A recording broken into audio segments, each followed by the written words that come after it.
is Tuesday, June 4th, 2024. Welcome to the regular City Council meeting.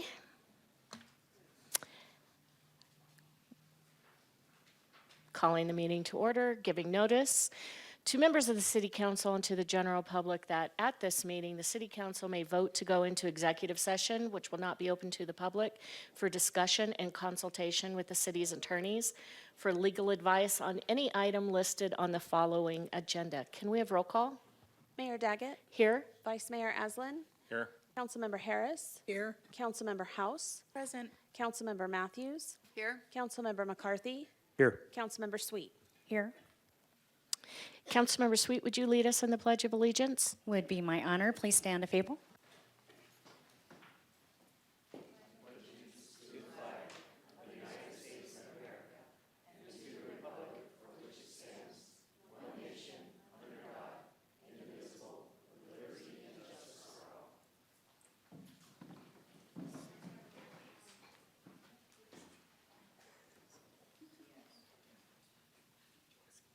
Thank you, Mayor. The mission of the City of Flagstaff is to protect and enhance the quality of life for all.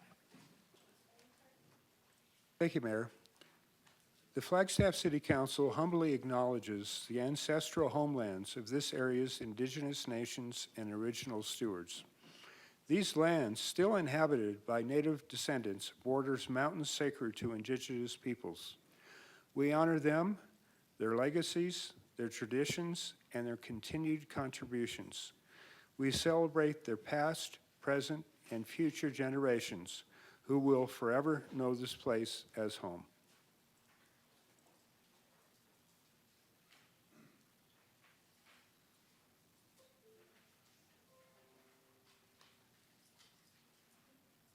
All right, we're down to open call to the public. This is the time when the public can address the council about something that is not on tonight's agenda. During open call to the public, the City Council is not able to address you or respond to you. You have 3 minutes, and there is a timer right here, and the comment cards are in the back. Dennis Givens. Thanks a lot, Mayor Daggett, Vice Mayor, City Council, City staff, citizens. My name is Dennis Givens of the South Side. I'm also co-founder of Justice News. It's opposite of fake news. And I'm here to talk about divesting from Wells Fargo. And I just want to start off by reading some quotes from past US presidents.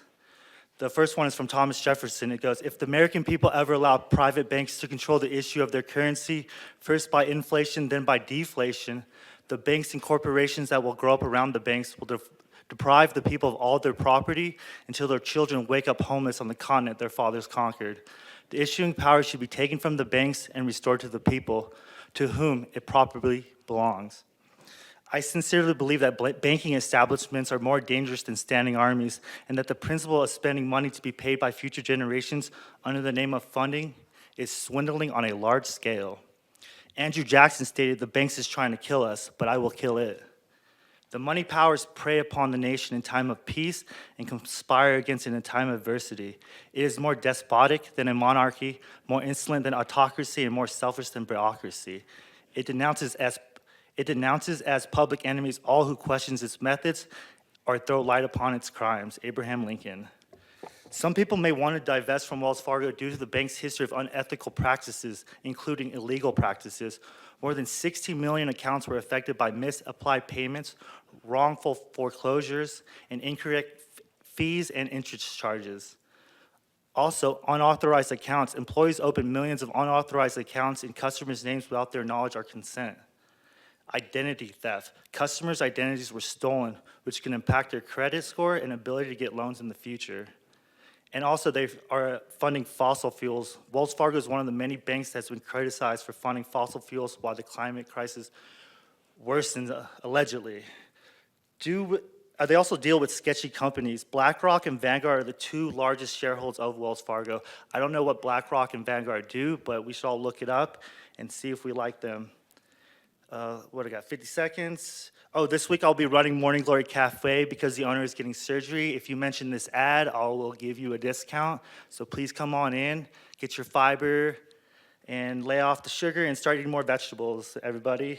And then also, I talked to this lady that got attacked several times walking on the urban trail in broad daylight. She suggests that cops should be on bikes. And I think this would save some money on the electric vehicles if they're all on bikes. But I don't know if they'll like that because it's really hot, but it'll be really good for them, and they'll be ingrained within the society instead of like on the roads. So maybe cops on bikes would be cool, because we all love our cops. Go cops. But I'm not a bootlicker, but I love cops. All right. Have a good day, everyone. Take care. Thank you. All right, moving down to proclamations and recognitions, we have a proclamation for Gun Violence Awareness Day. So if our guests would come up and meet us, and council members, if you would come down front.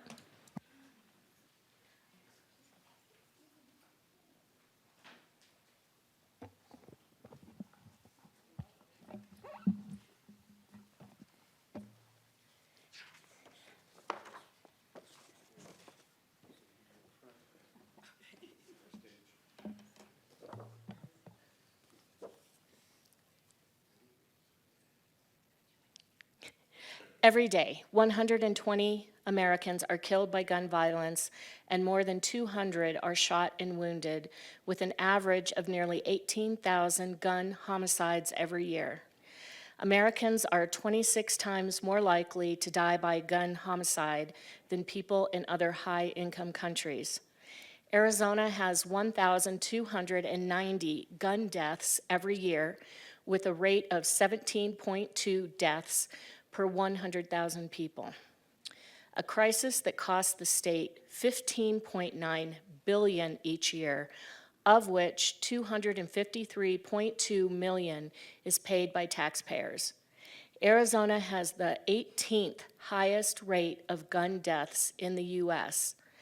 Support for the Second Amendment rights of law-abiding citizens goes hand in hand with keeping guns away from people with dangerous histories. Mayors and law enforcement officers, in partnership with local violence intervention activists and resources, know their communities best, are the most familiar with local criminal activity and how to address it, and are best positioned to understand how to keep their citizens safe. Gun violence prevention is more important than ever as we see an increase in firearm homicides and non-fatal shootings across the country, increased calls to domestic violence hotlines, and an increase in city gun violence.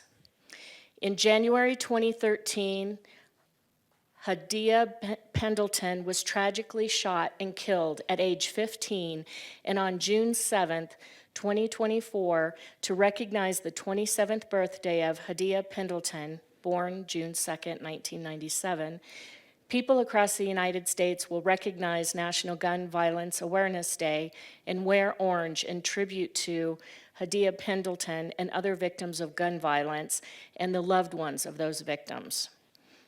The idea was inspired by a group of Hadia's friends who asked their classmates to commemorate her life by wearing orange. They chose this color because hunters wear orange to announce themselves to other hunters when out in the woods, and orange is a color that symbolizes the value of human life. Anyone can join this campaign by pledging to wear orange on June 7th, the first Friday in June 2024, to help raise awareness about gun violence. By wearing orange on June 7th, 2024, Americans will raise awareness about gun violence and honor the lives of gun violence victims and survivors. Now, therefore, be it resolved that I, Mayor Becky Daggett of the City of Flagstaff, declare the first Friday in June, June 7th, 2024, to be National Gun Violence Awareness Day. I encourage all citizens to support their local community's efforts to prevent the tragic effects of gun violence and to honor and value human lives.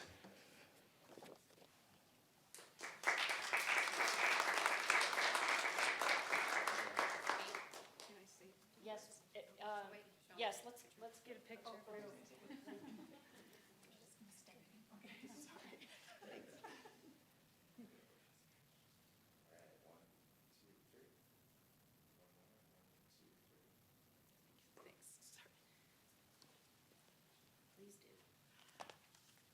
Thank you. Thank you, Mayor Daggett and City Council, for your commitment to end gun violence, and also for recognizing the important role you play in keeping the citizens of Flagstaff safe. I'd like to invite everyone here and online to wear orange on Friday, and also to join our Moms Demand Action blood drive this Saturday at the Ice House from between 12 and 4. And I want to also give you, as the last part, 2 easy websites. One is wearorange.org, where you can find ways to participate more in Gun Violence Awareness Day and events like our blood drive. And also our momsdemandaction.org website, where our meetings are listed. We meet regularly, monthly, usually at one of the community libraries. And if you want to find out more and ways that you can be involved, please join us. Thank you all.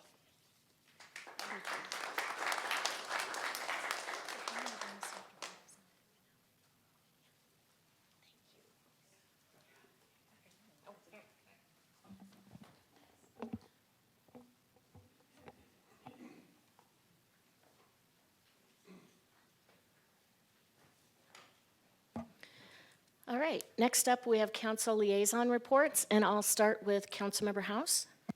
Nothing for me this week, thank you, Mayor. Councilmember Sweet, Nothing for me, thank you.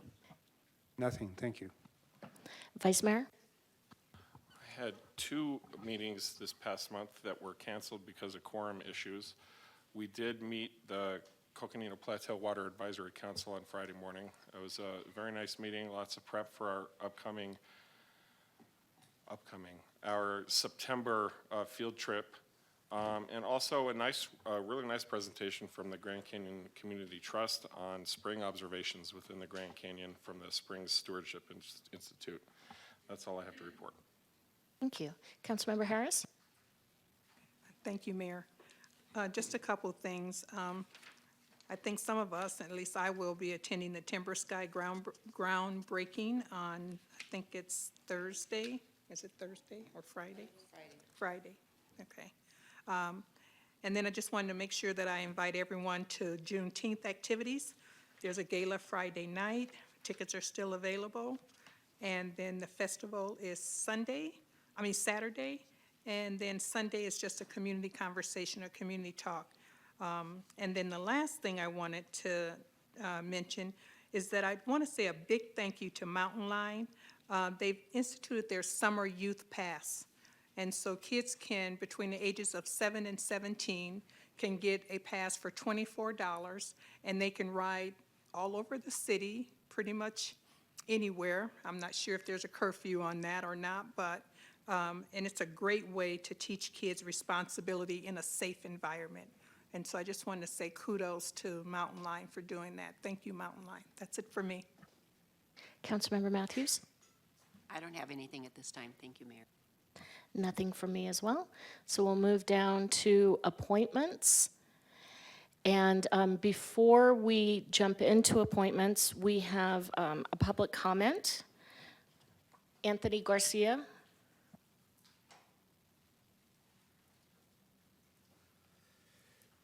Hello, Madam Mayor, Vice Mayor Aslan, Council, Management, and staff. I am Anthony Garcia, 2212 North Center Street, Flagstaff, Arizona. The beauty of appointments is we're going to have like a new set of eyes and ears focused on some new topics here at the dais for the Beautification and Public Art Commission. And while it's the beginning of an era for some, for me, it's the end of an era. I started in 2016, and I might be wrong about this, Jim, but I think you're the one who appointed me. And at the time, I would hope that the arts director at that time, Mark DeLucido, would have said things like, oh, Anthony's a great citizen and an excellent art advocate. But his line for me was, we really need people in this seat because nobody applies for it. So I was just kind of given the opportunity to come onto the Art Commission at that time. And at that time, we had 1/2 of a staff member that did all the work, and half time they did parking, the other time they did arts and beautification. And we had a long way to go with little direction from little places, but not a whole lot of things getting steered in the right direction. After about a year, I became the chair of the Beautification and Public Art Commission, and I wanted to give a huge kudos to staff, David McIntyre and Heidi Hansen, because they really listen to the public. I am nothing more than a man with an opinion that was born in Flagstaff.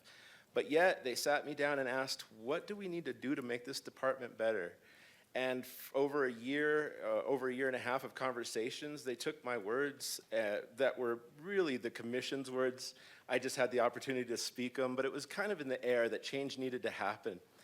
And we made what is now the most vibrant, one of the more vibrant departments in the city that we are so proud of, and really enhanced capital projects. Believe it or not, at one time we kind of had to shoehorn our way into capital projects and kind of asked to be there. And now they're coming to us and asking us if we could be there.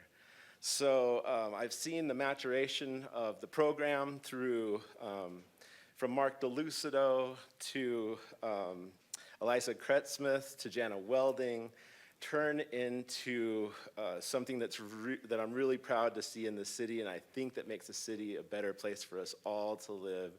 When you connect culture, when you add color, when you're listening to voices of the creative community and investing into the creative community, you really add a spice of life to this city that brings us from the past, tells us stories from the past, and it also shows us the way into a better life in the future.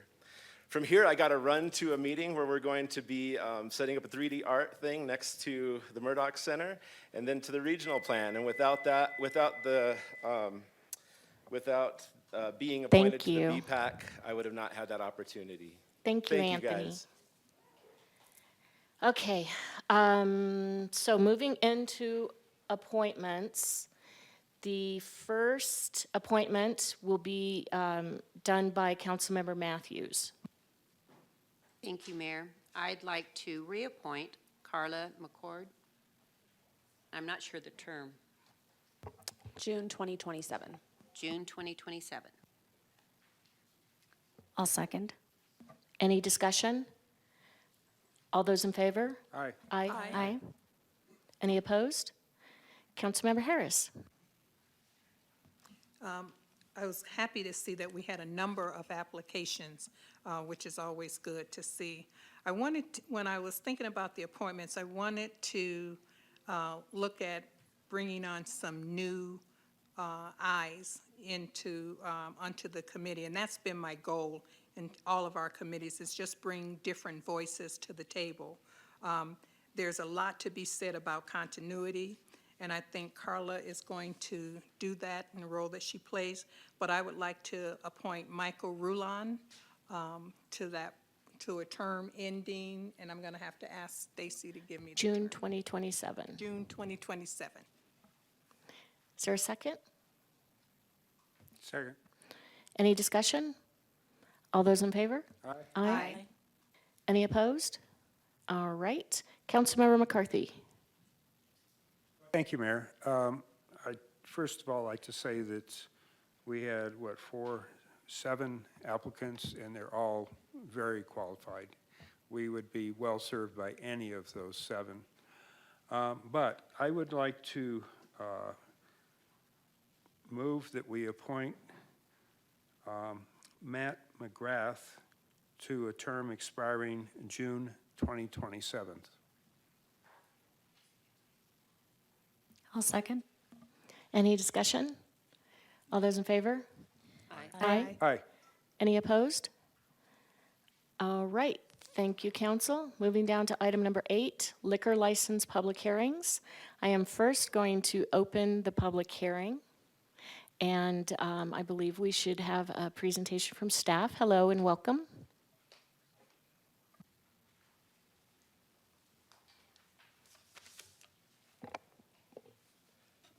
Good afternoon, Mayor, Vice Mayor, and Council. My name is Nick Almendarez. I'm a Flagstaff Police Sergeant. I'm before you today to present a new liquor license application. This is for an owner transfer, Series 7 beer and wine bar liquor license at Deluxe Barbershop, which is located at 18 North LaRue Street here in Flagstaff. The application was filed by Michael Antunes, who is the agent and controlling person. In my investigation, I discovered no derogatory records on the applicant and no current or historical liquor violations on the business. Mr. Antunes provided me with evidence he has taken the mandatory liquor license training. He's present to answer any questions.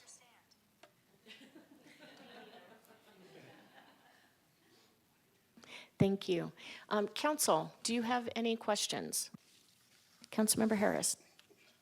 Okay, so can you talk to me a little bit about a barber shop and a liquor license? I don't think I've ever heard of that before, but that doesn't mean that it doesn't happen other places, So I'm not too sure about the business model.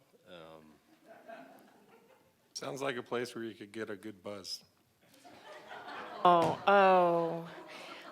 Since we have the applicant online or present, is the applicant online or present? He is present to answer Present. questions, yes. Would you like to come down and address that for Councilmember Harris?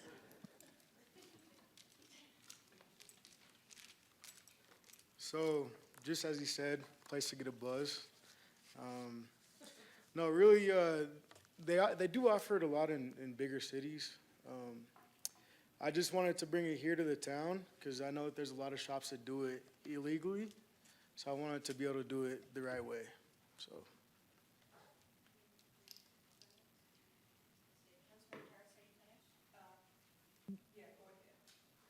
I was just going to comment that in my past lives, before I moved here, it was very common for going to get our hair done and having a glass of wine. Right. So Yeah. it's kind of a thing. Like I said, they do it in salons and nail salons. So it'd be cool to give the barbershop environment. Councilmember Harris, then Councilmember McCarthy. and so I just have a question about, in a barber shop, who's gonna be serving people and who's gonna be checking IDs and all of that other kind of stuff? So I have a good team. We all talked about this. So basically, the way my business is set up is there's two different buildings, two different doors. So there's going to be a side for the bar and a side for the barber shop. So with that being said, we're gonna get trained in ID, which I've been trained already for the management part. So basically, if you're over 21, you get a wristband, and then you stick to that one side to drink before or after your haircut. So it's not going to commingle at all. Thank you. The report said that you had not completed your training. I presume that maybe you got it done since this report was written. Is that correct? Yes, sir. So I completed the first half, which is just the basic training, and then I guess I had to do the management as well. So you can't do one or the other, you have to do both. So I basically had to do the basic training twice in order to do the management. So I have them both here presented. All right, thank you. Additional questions? Okay, thank you so much. Thank you. We have no public comment. That is correct, Mayor. I'm going to close the public hearing. Council, I will entertain a motion to forward the application. Madam Mayor, I'll go ahead and make a motion that we forward the application to the state with a recommendation for approval. Is there a second? I'll second. Any discussion? All those in favor? Aye. Aye. Any opposed? All right, good luck. Thank you. Here, let me get this, please. Cool, thank you. Nice to meet you.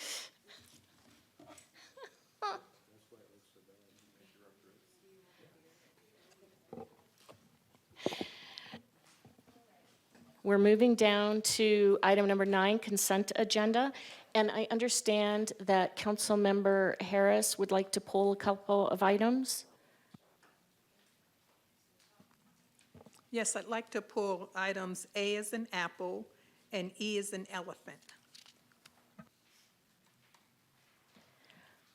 Okay, and we take a motion for this, right, to pull it? No. Not to pull it, no. Not to pull it, all right, great. So then I will, if there are no other items to be pulled, I will take a motion to approve the consent agenda with the exception of items 9, 8, and 9A and 9E. Mayor, I'll move to approve the consent agenda items 9B through D and F and G as presented. Is there a second? I'll second. Great. Any discussion? All those in favor? Aye. Aye. Any opposed? All right. So, council member, do you want to tell us about 9A and E and what you'd like to talk about? Yes, 9A, I was just concerned, for the last 2 winters, we've had just horrific, storms. I think we've set records in both times. And so the new trucks that we're getting, and I don't know, yep, you're here.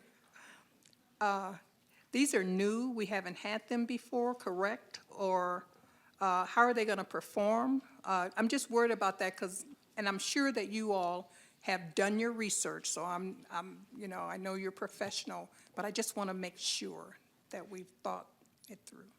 Yeah, for sure. No, thank you for the question, Councilwoman Harris. These will be a replacement to trucks that we currently have. The trucks that we've ordered are very similar, if not close to the exact spec that we ordered about 4 years ago. We've had those in the fleet. They've tested out really well. In fact, we had to make several iterations to the spec. When we order dump trucks, they actually get built to our spec, not just a canned product off the showroom floor. But yeah, they should be built to our spec to meet our expectations. So we shouldn't have any problems. That would be the hope. That would be the hope. Yeah. Knock wood.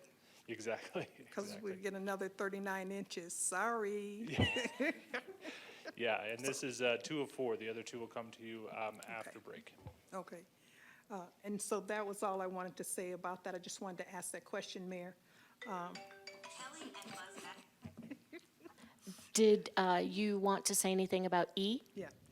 And E, I did want to make a comment about E. I just wanted to, yep, Chief.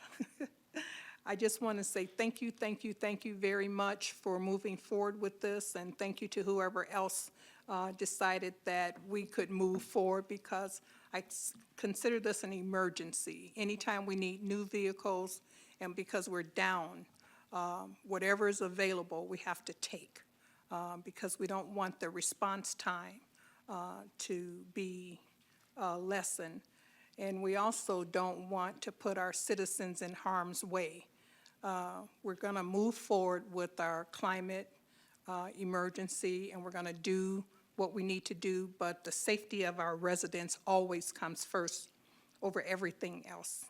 And I'll just, just say that it wasn't your department, but another department that responded to a medical emergency that I had. And so that's at the front of my mind. So thank you very much for doing that. And that was all I had to say. I just wanted to just make that comment. Thank you. Thank you. We have a couple of public commenters. First up is Jill Stevenson.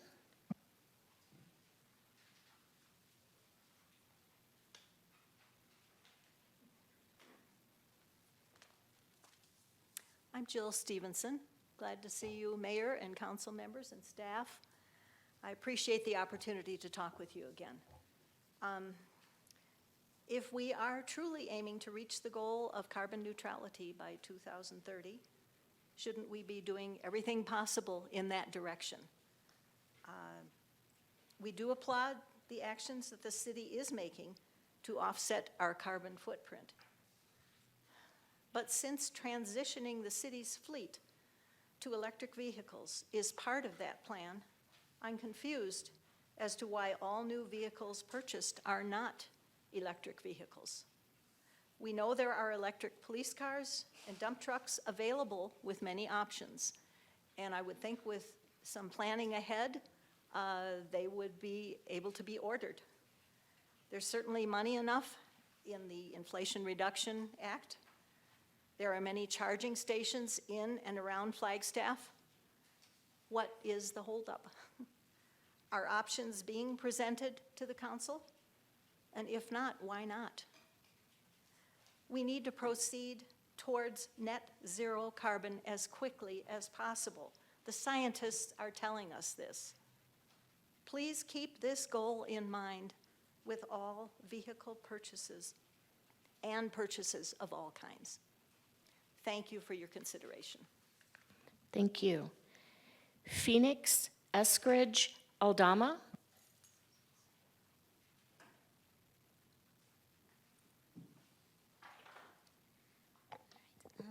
Good evening, members of the Flagstaff City Council. First, I want to thank you for your tireless work in keeping Flagstaff clean, safe, and beautiful.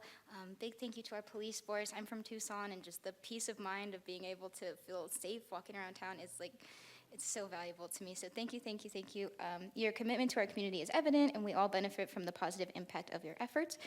I am a second-year PhD student in the School of Earth and Sustainability at Northern Arizona University, as well as a registered Flagstaff voter and concerned citizen. I currently teach the general education course ENV 115, Climate Change at NAU, and my research focuses on barriers to climate action in Arizona. I'm here to express my strong support for the Flagstaff Carbon Neutrality Plan, which ambitiously aims for our city to achieve carbon neutrality by 2030. This goal is vital for the future of our community, our children, and our planet. However, I have concerns about several agenda items that do not align with our carbon neutrality goal. First, the proposed purchase of 4 police cars with clear statements that these will not be electric vehicles is troubling, considering that EV versions of these vehicles are available and used by other cities. Additionally, with regard to the bank procurement issue, I strongly urge you to go with option 3 and avoid dirty banks such as Wells Fargo, as continuing our allegiance with these polluter-supporting entities not only ruins Flagstaff's reputation of being clean, natural, beautiful, but also prevents us from divestment away from fossil fuels and reaching our climate goals. Additionally, the approval of the Flagstaff Public Safety Personnel Retirement System pension funding. Excuse me, one moment. If for this item, we're just talking about the consent agenda, but if you would like to submit public comment cards for the other items, when they're discussed, I'll call you up to give your comments. Okay, I will skip to the part that's relevant. Climate change is not a distant threat. It is a pressing moral concern that affects people today and will continue to impact especially our youngest children, the most vulnerable people on Earth who can do nothing to stand up for their right to climate justice. We must be their voice. The World Health Organization reports that climate change is currently responsible for at least 150,000 deaths per year, with projections that this rate will double by 2030. Research published in the Environmental Health Perspectives Journal highlights that 88% of the disease burden related to climate change falls upon children. In conclusion, I urge the council to reconsider these upcoming decisions and take more proactive measures to ensure that our policies and actions are truly aligned with the Flagstaff Carbon Neutrality Plan. Together, we can make Flagstaff a leader in sustainability and a model for other cities to follow. Thank you for your time and consideration. Thank you. Staff, I know that we've addressed this before, but I'm wondering whether there's anyone who's prepared or would like to address the comments. Thank you, Mayor. I think I saw Police Chief Dan Musselman up here earlier, and I would invite him and/or Nicole Antonopoulos who has a lot of involvement with the fleet purchasing policy. Chief, can we put you on the spot and have you address the, as it pertains to And Nicole's on her way. Yes, thank you very much. Thank you, Mayor and members of council. So this request began earlier this year when Ford notified us that their Explorer hybrids would not be available for this year. And then they told us they weren't taking any orders for 2025. We do have currently 13 of the Ford hybrids in our fleet that we're using, and they're a good vehicle, but we just can't get them. They finally did start taking 2025 orders, but those cars, we're told, are not going to be, will not be seen until the summer of 2025. And so waiting that long, we're going to be in dire straits. We've got we have 21 vehicles that are over 6 years of age and 9 vehicles with over 125,000 miles that are getting driven 8 to 16 hours a day, depending on how many officers drive them. So we've lost two more vehicles in the last 2 weeks. So we're just stuck between a rock and a hard place. We do explore the electric vehicles. We have 4 electric vehicles, and they are trucks, and we use them where we can.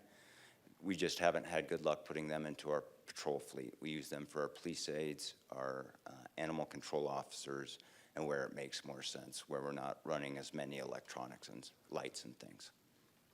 I'll take any questions that mayor and council may have. Thank you. Councilmember Harris. So when we hear that these vehicles are available, what's your reaction to that? Thank you, Mayor and members of council. There are some electric vehicles that are available, but not that are efficient and effective for the policing that we do. We need all-wheel drive vehicles. We need vehicles that will run a lot of electronics. We need vehicles that allow larger individuals to get in that wear a lot of stuff. Yeah, we've tried some of the smaller ones, and they just have not been effective for what we're trying to do. And so is it an option for us not to purchase these vehicles? And if we don't purchase them, what's the result? What's the impact? Yes, thank you, Councilmember Harris. So, yes, call response time will increase as we have less and less vehicles. We'll have to start putting 2 officers into 1 vehicle to go to calls, and ultimately we're going to start running out of vehicles. We can go with other gas options that are available, but this platform seems to work pretty good with us. It makes the most sense to stick with the vehicles that our shop knows how to work on, the officers are comfortable driving, and if we bump into something in one of these cars, we can pirate parts off another one to fix it and patch it up and put it back in service. Thank you, that's all for me. Councilmember McCarthy. Yeah, thanks, Chief. I guess I'm a little confused. The first part of your statement, it sounded like, yeah, we would love electric vehicles, but we can't get them right now, which is a strong argument, because I support going to electric vehicles. But then the last part of your statement, it sounded like, well, they don't really meet our needs. So which is it? Is it a little of each, or? It's a little of each. So we can probably get some vehicles, smaller vehicles, but you try and cram a 6'4", 300-pound prisoner into a smaller vehicle, it's just not going to work, and bigger officers. So it is a little of both. There are electric vehicles out there, but they don't suit our needs right now. The ones we have do suit our needs for what we're using, but we can't expand those into our whole police patrol force. And I don't know whether Nicole wants to come up or Sam.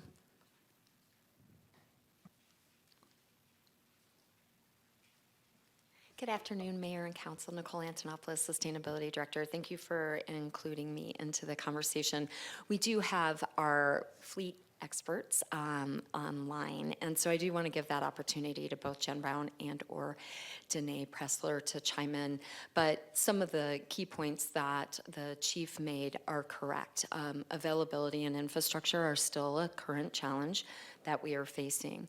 I will let the council know that staff are working very hard to update our electric vehicle purchasing policies and our processes. I believe that we have mentioned previously that there are a number of things on deck for us to make a more efficient process for procuring vehicles in a timely fashion. And I will say that Flagstaff is not unique in the challenges that we are currently facing. It is a high priority. Yet at the same time, in addition to the work in terms of electrifying our fleet, we are working hard to do numerous things to address our carbon neutrality goals. And with that, if I may ask either Jennifer Brown or Danae Pressler to step in with some additional information. Hi, so I'll go ahead and step in, Jennifer Brown, and I just wanted to let you know that we are working on making sure that we're introducing electric vehicles, and we need to make sure that they're appropriate for the right job. So with the police department, they do have those 4 electric lightnings, but we also need to make sure that there's going to be enough infrastructure for them to be able to charge 24/7. We need to make sure that they're going to be adequately able to go out and perform their job duties. That's one thing that the fleet manager and myself, we go and we evaluate and we talk to the other departments, and we talk to them first about what are their needs, what can they, what electric vehicles out there can meet the needs. If not, then our next round is to go to a hybrid or a plug-in vehicle. So we're making every step to be able to make sure that we're looking at electric vehicle first, if not hybrid, hybrid plug-in, and then an ICE vehicle, so an internal combustion engine. If not, and then also what we're working on is adding the infrastructure. We've just added a whole bunch at the Public Works Service, and we need to make sure that our infrastructure is able to properly be able to support the electric vehicles. But we are ensuring that we're keeping electric vehicles in mind first.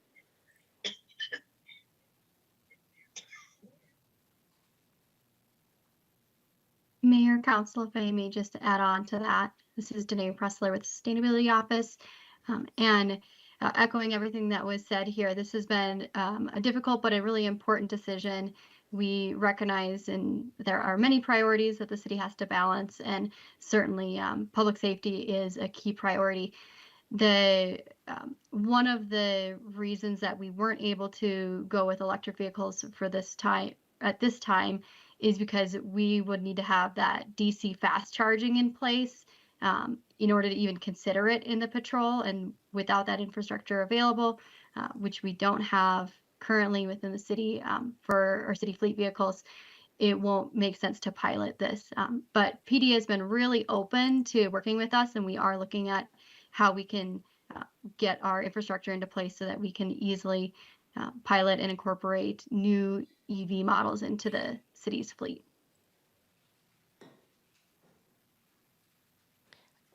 Anything else? Vice Mayor, then Councilmember McCarthy, then Councilmember Harris. No questions for you, Chief, if you want to sit down. I just want to say I appreciate the calls from the public. I really do appreciate the oversight that you're voluntarily providing and the push that you're representing.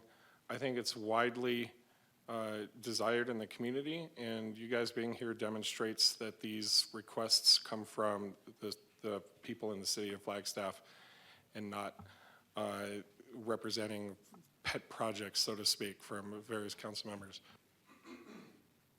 I do want to add that I think we have a robust and a very aggressive protocol for acquiring and procuring electric vehicles. I trust the internal tug and pull within the city staff and leadership to decide how best to move forward. They know that we have a mandate for them to choose electric whenever it's feasible, and I trust that process. And again, not to say that you shouldn't come up here as members of the public and hold our feet to the fire. Appreciate it. Councilmember McCarthy. Thank you, Mayor. I just first want to say that I agree with everything that the Vice Mayor just said, that I'm very supportive of the switch over to electric vehicles, and I just want to make sure that you're working on also the infrastructure associated with it, as was just mentioned. I'm very supportive of that, and I will vote yes on this purchase, but that's because of the reasons that we were given. But I strongly support a gradual transition over to electric vehicles or hybrid if that doesn't work, et cetera. Thank you. And thank you, Vice Mayor, for your good comments. Councilmember Harris. And this is a question for our city manager. I'm making the assumption that while we have this carbon neutrality plan and we're all behind it, that the immediate safety of our residents come first and foremost. Am I correct? Yes, council member, and thank you for the question. It is foremost. It is in just about every instance, certainly this one. I don't want to restate all the reasons that have been provided here at the dais as to why, but I think council is getting a very firm understanding of the circumstances here, but nothing supersedes the safety of our citizens. Thank you. Thank you. I'm done. All right, I am ready to entertain a motion unless someone has any other comments or questions. And we're talking about items 9A and 9E. And since I pulled them, I'll make the motion to accept them or approve them. Thank you. Is there I'll second. any discussion? All those in favor? Aye. Any opposed? All right.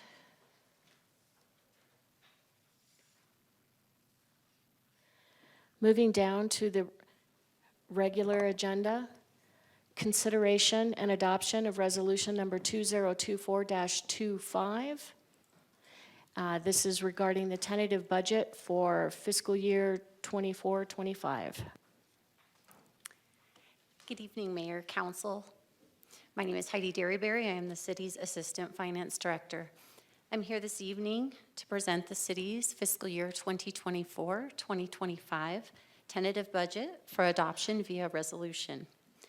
I do have a short presentation related to this item this evening, but before I begin, I would like to take the time to thank the city's budget team, the finance team, and all city divisions for their time and efforts in preparing the city manager's recommended budget. As you know, this is a significant task we embark on annually, and we would be unable to accomplish this without the efforts of so many people.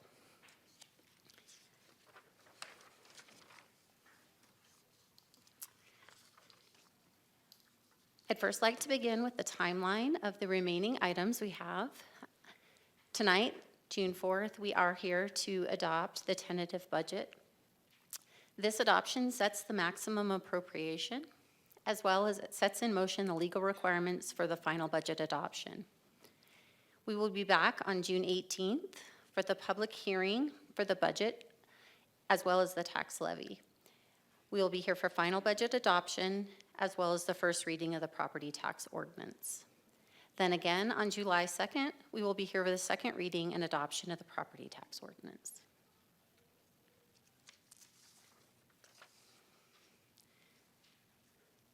The budget presented this evening for 2024-25 is approximately $579 million. This is a 7.4% increase over the fiscal year 23-24 budget. The budget is made up of many different funds, as you're aware. The general fund makes up approximately 20% of the overall budget, or $114 million. Special revenue funds, such as the Highway User Revenue Fund, Transportation, BBB, etc., make up 30%, or $173 million of the proposed budget. Debt service funds, such as the general obligation and pension debt service, make up approximately 3%, or $20 million of the budget. Capital project funds, such as our Prop 441 and 442, make up approximately 11%, or $66 million of the budget. And finally, our enterprise funds, such as water services, solid waste, airport, sustainability, and FHA, make up 36%, or approximately $207 million.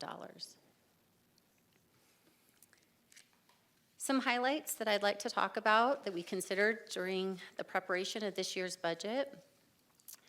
As you have heard, compensation and benefits was at the forefront. We continued as a team to look at priority-based budgeting, the key community priorities and objectives, and align as much as possible. We focused on our basic services and operational needs. We took time and consideration in infrastructure needs, the climate neutrality plan, the housing 10-year plan, etc. We took into consideration property tax, and this year will be a flat levy plus new construction. A large component of our goals this year was continued employee investment. As we've shared, we have a proposal that includes ongoing merit and pay for performance increases, an adjustment to the city's starting pay. The starting wage, effective in July, recommended will be $18.50. This will impact 05R to 25R ranges and the related temp pay plans, as well as the firefighter starting range. We will continue with market adjustments to specific classifications across all pay plans. We would like to continue maintaining the ongoing market adjustment review, as well as maintaining cost share for all medical plans. Included in this budget are the 2 new holidays, as well as ad pays moving to an hourly rate. The total recommended compensation and benefit commitment in this recommended budget is $5.1 million. This does include the associated employee-related expenses. Next, I'd just like to talk briefly about the changes since we were together in April for our retreat. The only changes to the proposed budget since the April retreat are related to carryovers. As a quick overview, carryovers are related to items that are not expected to be received or completed by June 30th. This can result from a variety of reasons, but includes mainly capital projects that take more than one fiscal year to complete, or purchases of goods, such as vehicles, that are not delivered by June 30th due to availability or supply chain issues. The main categories of carryovers that we have are capital, operational, and grant. The capital carryforwards this year are about $116 million. This includes a variety of transportation, water service, and fleet purchases. Some examples of the transportation projects that are being carried forward are the Beulah University Roadway Project, as well as the Lone Tree Overpass Project, and a whole number of others. Some water service projects that are included are the Interbasin Pipeline Project, the Rio Solids Treatment Project, as well as a suite of spruce wash drainage projects, as well, again, as a long list of projects that are in process. Some examples of the fleet carryforwards that are include the fire trucks that we have currently on order that have an 18-month or longer build and delivery time, as well as a variety of vehicles that have been ordered, but we are not sure that they will be delivered by June 30th. Operational carryforwards include a variety of things such as studies, software, and contracts. Examples of items in the carryforward are the Economic Development Strategic Plan, the HR payroll software implementation, as well as many other items. The grant carryforwards of $5.6 million include CDBG funding for housing, remaining ARPA funding for various numbers of projects, including the educational assistance and aid for nonprofits, as well as we have several sustainability grants, which includes the EPA Regional Resilience Project and the HUD Flagstaff Home Energy Retrofit Program, as well as many other grants that are crossing fiscal years. So with that, that's all I have to share regarding the tentative budget. The tentative budget book will be available beginning tomorrow. We will post to the city's website. It will be available in the city clerk's office, as well as is always available upon request from myself or Brandy Suda. The tentative budget will also be published in the Arizona Daily Sun this Thursday, as well as on June 13th. Any questions that you may have or the public regarding the budget can be directed to Brandy Suda at the contact information provided. Any questions? Thank you so much. Council, questions, comments?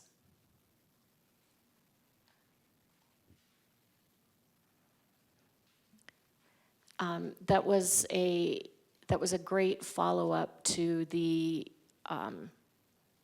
retreat that we had in April. And for the public's information, we start in, was it October that we had our first retreat? So we have several retreats to discuss various items having to do with the budget. And so I appreciate that,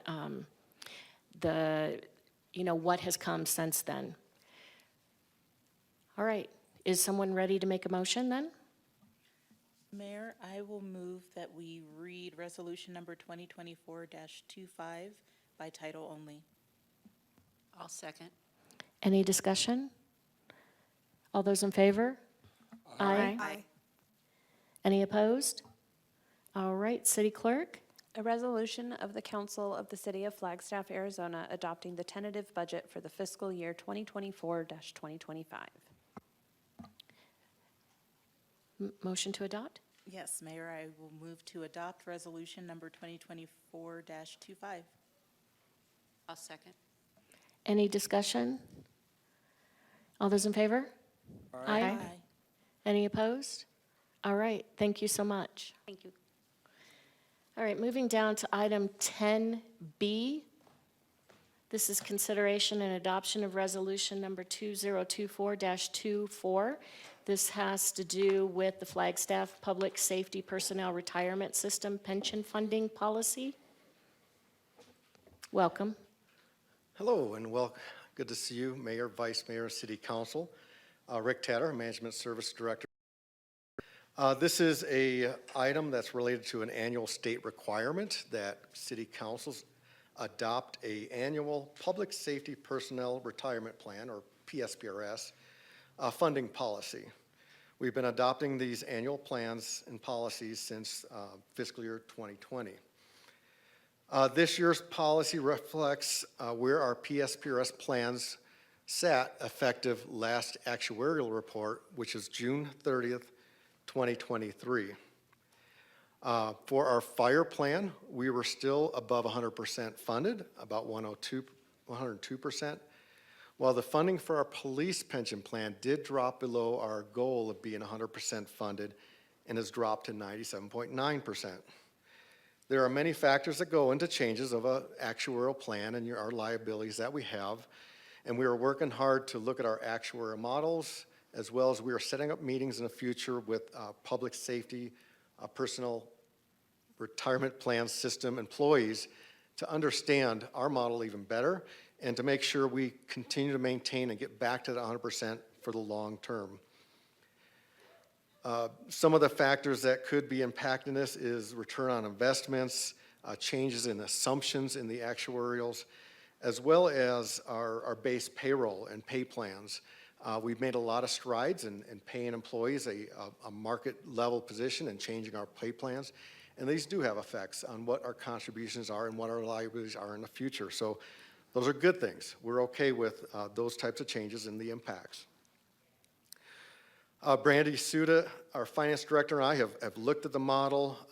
We do determine that there is additional funding that we'd want to contribute to the pension plan this year to get us back to 100%, hopefully for the next report. And as we continue to go through that process, again, we'll meet with PSPRS and bring you back more information about what we plan to do in the future to stay above 100%. It's important for us to stay there since we did that pension financing several years ago. But one of our decisions a while back was to set aside some of that savings for these types of situations as we learn over the first about 4 years now, 3 or 4 years, that did we hit the target? Do we have the right number? And so that set aside funds came in very handy to help readdress these funding levels and get us back to 100% quickly. With that, the only change in the pension policy versus last year is related to providing additional payments to the pension plan if we're under 100% funded. That just wasn't in our policy last year, but it is a good thing to have for our policy. So with that, we're looking for your consideration adopting Resolution 2024-24. Council, do you have any questions for Mr. Tatter? All right, I will entertain a motion. Excuse me, Mayor, City Manager had a comment, I think. City Manager, please.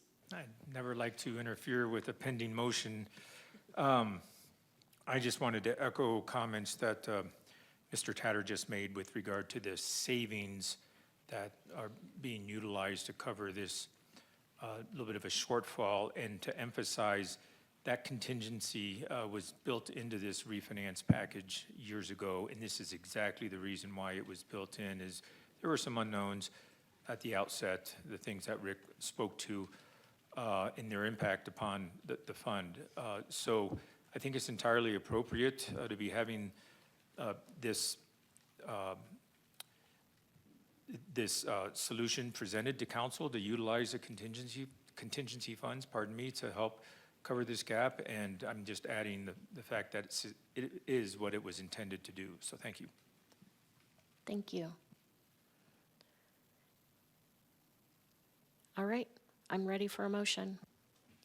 Mayor, I will move that we read resolution number 2024-24 by title only. And a second? Second? Any discussion? All those in favor? Aye. Aye. Any opposed? All right. Thank you, Mr. Tatter. City Clerk. A resolution of the Flagstaff City Council adopting the City of Flagstaff Public Safety Personnel Retirement System Pension Funding Policy, delegating authority and establishing an effective date. And a motion to adopt? Mayor, I'll move that we adopt resolution number 2024-24. Second? Any discussion? All those in favor? Aye. Aye. Any opposed? All right. So moving down to item number 10C, consideration and adoption of resolution number 2024-23, designating its chief financial officer, officially submitting the fiscal year expenditure limitation report to the Arizona Auditor General. Mr. Tatter. Mayor, Vice Mayor, City Council. This is another administrative process that is required by the state that annually you designate who you want to be your chief financial officer for the purpose of reporting our annual expenditure limitation report in the fiscal year.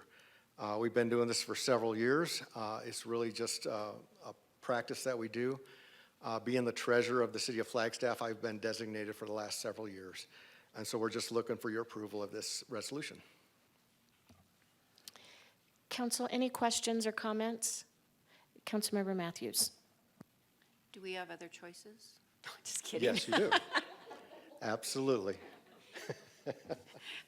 I would just like to make a motion to read resolution number 2024-23 by title only.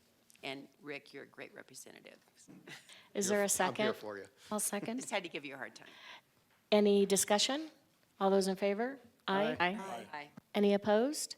City Clerk? A resolution of the Flagstaff City Council designating the Chief Fiscal Officer for officially submitting the fiscal year 2024-2025 expenditure limitation report to the Arizona Auditor General and establishing an effective date. Can I get a motion to adopt? I move to adopt. And a second? I'll second. Any discussion? All those in favor? Aye. Aye. Any opposed? All right, adopted. Moving down to 10E. Oh, yes. 10D, consideration and adoption of resolution number 2024-26. This is regarding amending the procurement code manual. Hello, Patrick. Good evening, Mayor and Council. Patrick Run, your Purchasing Director.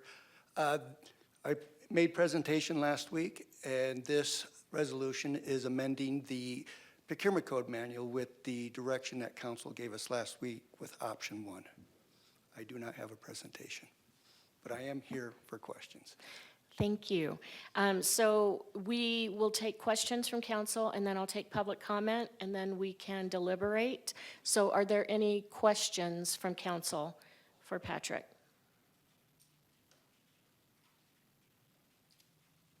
I have some comments, but I'll hold those till after. Thank you. All right, so I'm going to take public comment. First, we have David Spence.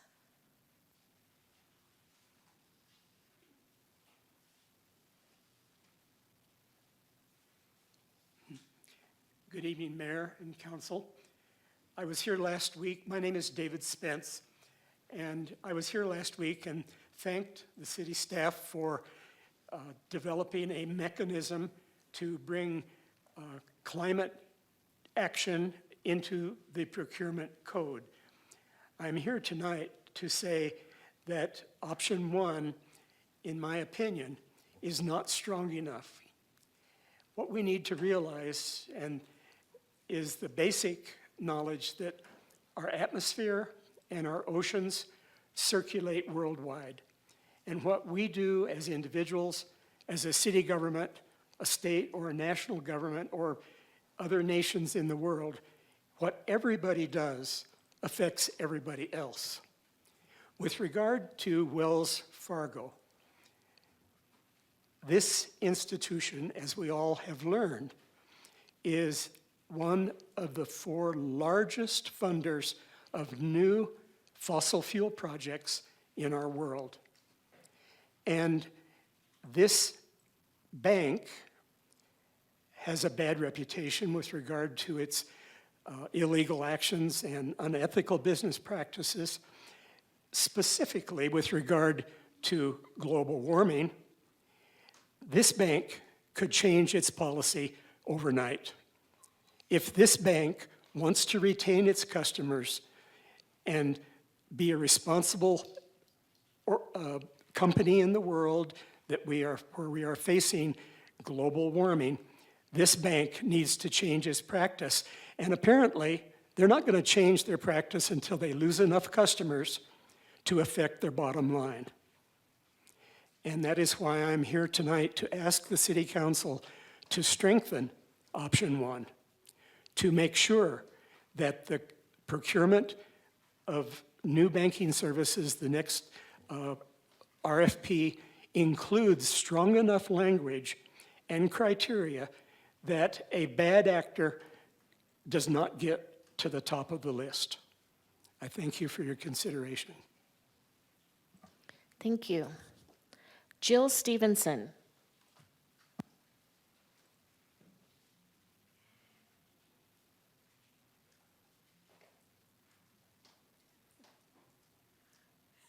I'm fighting with technology. Hang on, please. Be patient. Okay. I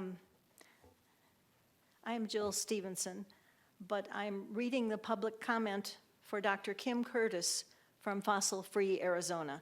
She was unable to be here in person. Thank you, Mayor and City Council. I am here to weigh in on the resolution before you. It is useful that staff created 3 options to amend the procurement code to bring it into accord with the climate emergency.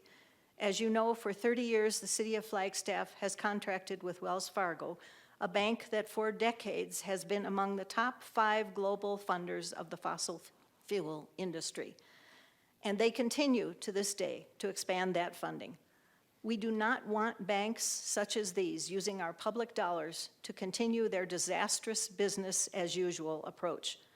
So we need a procurement code that can adequately screen for financial institutions that do not do this. Unfortunately, there are serious problems with each of the options presented to you by staff.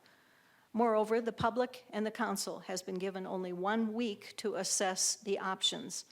These issues are serious and complicated.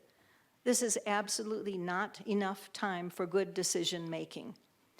My ask is that you not vote today and instead direct staff to immediately create meaningful and realistic amendments that can adequately screen the applicants. A few comments on the inadequacy of the options before you. Option 1 is the weakest.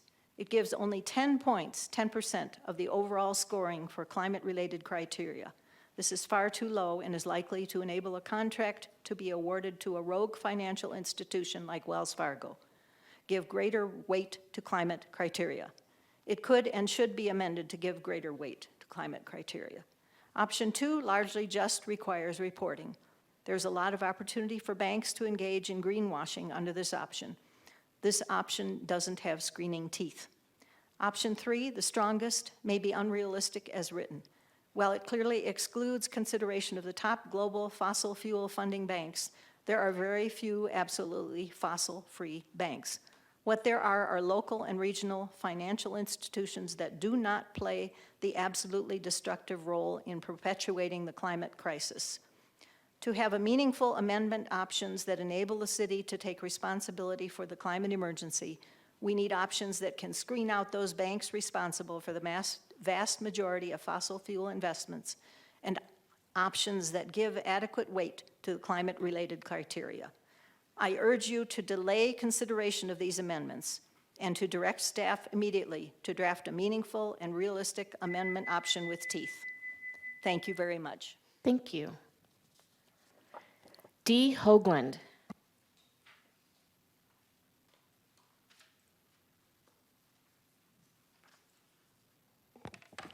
Good afternoon, Mayor and Council.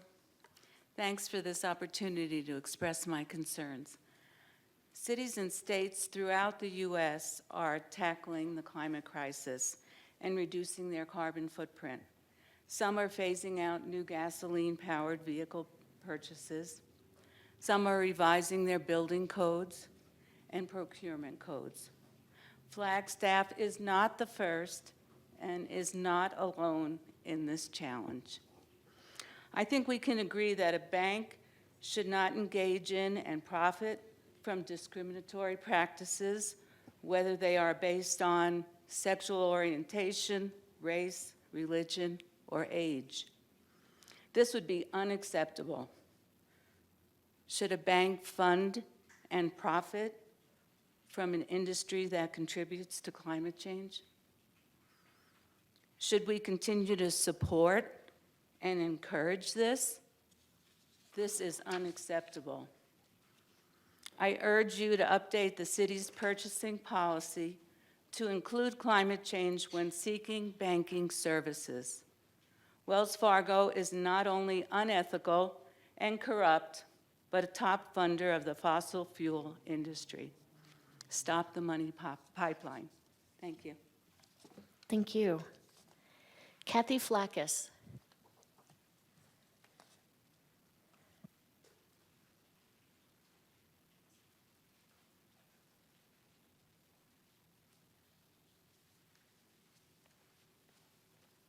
Hi, Mayor and Council. I'm Kathy Flackus. I live at 1021 North Hokie Drive. And I don't want to be redundant, but I also am asking you to delay voting on this. And one reason is I know you've been favoring option 1, and I would like you to tighten that up a lot, because there's vague language in it that could really give banks a lot of room to slide. And an example is how it says, we want evidence of commitment. And that is really vague. Like, what does that evidence consist of? So I think by being more specific and tightening these up a lot, it would really help. Another example is you want them to reduce relationships with fossil fuel. I don't really know what that means. Does it mean cutting up a credit card? And so I really think that we could tighten this up and make it much better. So I would really ask the council to delay voting on this specific thing, because these can be made better. I agree that option 3 just shuts out every single financial institution, and it's too strong. Option 2 just asks for them banks to submit writings on it without clear commitments. And so if you want to go with option 1, please tighten it up. Maybe delay the vote, make it stronger. Thank you. Thank you. Leah Mundell.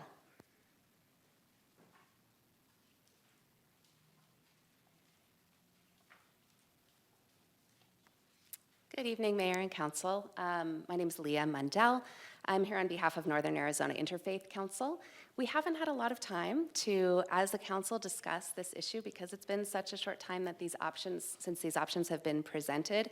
But I did want to support the idea of delaying this vote so that you have time, first of all, to get more community input, but also to come up with an option that's a better balance. I know that this is a difficult situation to be able to find banks that can perform all of the services that the city needs and to fulfill our city's climate commitment. And so, as others have said, I think option 1 is too limited, only giving 10% of the overall score for climate-related criteria.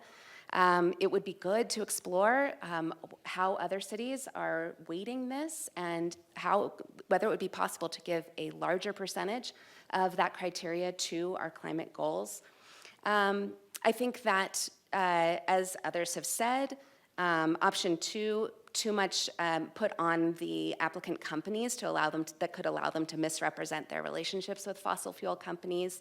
And option 3, although it's the strongest option, I would love to support that, but if it excludes all possible financial institutions, it really might not be tenable. So asking you to delay your vote on this and develop a new option that gives greater weight to climate-related criteria and is still realistic for the city. Thank you. Thank you. Nicole, I'm wondering if I can ask you to come down here and address your participation in developing these suggestions for council. Mayor and Council, Nicole Antonopoulos, Sustainability Director. In terms of the participation from the Sustainability Division, we worked alongside Patrick, the Purchasing Director, one of our Deputy City Attorneys, Christina Kinnear, and various others to develop a variety, if you will, of options for the City Council to consider, range from low risk to high risk, to fill in opportunities for discussion for the council in response to the citizen petition. With that in mind, we did do a lot of research in terms of not only the restrictions within the state of Arizona, but trends across the country and also across the world. We leaned into the European Union's work in terms of divestment. In fact, the proposed code in front of the council has definitions that are represented by the EU in terms of indirect and direct association with the fossil fuel industry. So we tried to create, again, a full breadth of options for the council to consider in terms of how far the councils wanted to go, what their appetite was. We do know, and I don't want to step on procurement by any means here, but we do know that we have a fair amount of restrictions within the state of Arizona that have to be considered in this discussion. And so our goal was to try to provide the council, again, with that range of options, and for the council to set that policy within that framework, recognizing that there could be movement. And I'll just say, we have already heard some requests for escalating or increasing the value of the point structure in terms of the value for association with the fossil fuel industry, so forth. So as proposed, it's 10%, and we heard some folks might want that to be higher. With that in mind, again, we are seeing trends that divestment is spanning a wide variety of sectors. Some communities are focusing on insurance, some communities are focusing on financial institutions, others are even focusing on the built environment, and so forth. So there's been a wide range of considerations that were put on the table, and what has been presented to the council we felt would, again, give you the widest range of options for consideration and discussion. Thank you. And then this question is for either Patrick or you. The points, so when you considered landing on 10 points for this item, what was the discussion that went into that? So we wanted to pattern it, I'm sorry, Mayor and Vice Mayor, we wanted to pattern it after something we already had in place that was kind of similar, and that was our value-added knowledge and experience. And we found that 10% was a viable amount, trying to reserve most of the points or the bulk of the points of things like qualifications, their experience, their pricing. We wanted to make sure there was enough room to draw that out of any proposals or proposers and candidates that submit. So the 10% or the 10 points or 10%, and what that is whatever the total points is, 10% of that. So if the point value comes out to 150, then it'd be 15 points. So as the points go up in total, so does that percentage. But we patterned it after the value-added knowledge and experience. It was not anything scientific. We just used that as our benchmark. I'm going to come back to that, but I've been reminded that we still have 2 online commenters. So can we take online comments? Mayor, we have our first commenter, Jason Kordowski. Jason, you may go ahead and address Mayor and Council.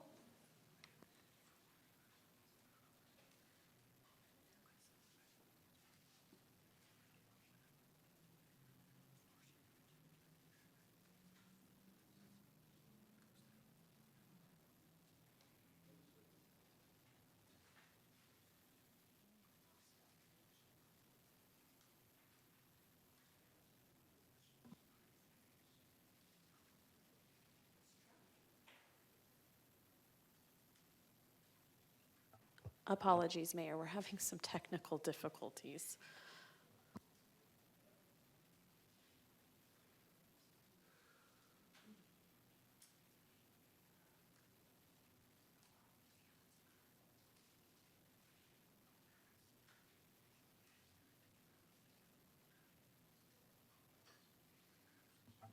Just a moment, please.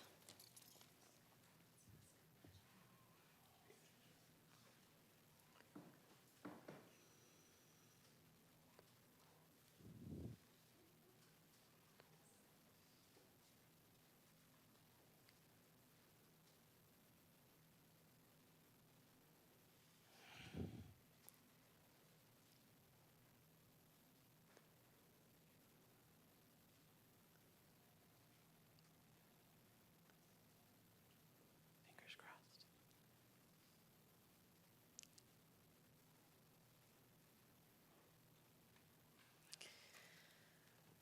Okay. Sincere apologies. Our back clerk public comment station appears to be inoperable at the moment.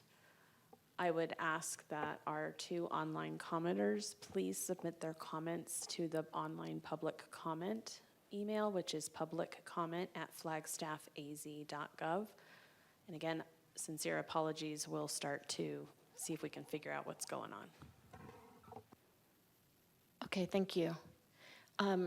So Nicole, I want to follow up on that question with you and put you on the spot. First, I want to thank you and procurement staff for working together on this. You're always so willing to step in and work with staff, and you lend such valuable knowledge and expertise to all of these discussions. So thank you. And thank you, staff, for how much time you put into this. Regarding the points that are assigned,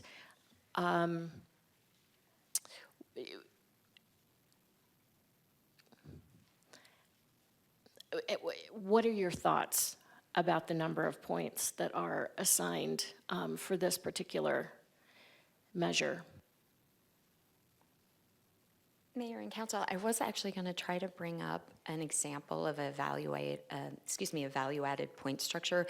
If the council's interested, Patrick and I were just speaking, but I'm happy to respond to your comment because I think that having that visual reference of perhaps how a solicitation can look and what that point structure can lend to discussion. Would you mind giving me one moment? No, please. I think Okay. that would be really valuable.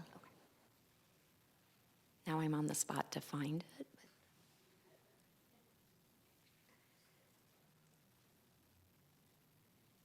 You have 3 minutes.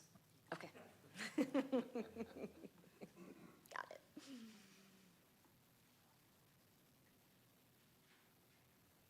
And I appreciate the fast action. And this might give time for the clerk to reconnect there.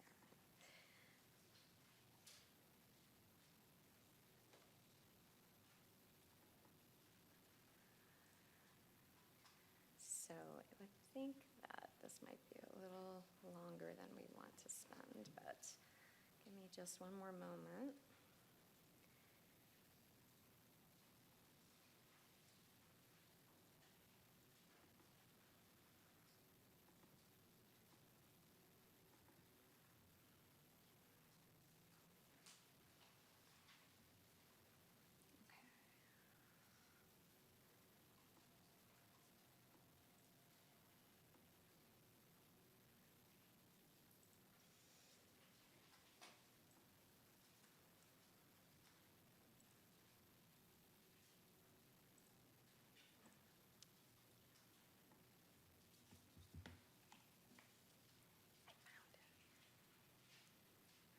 All right, so,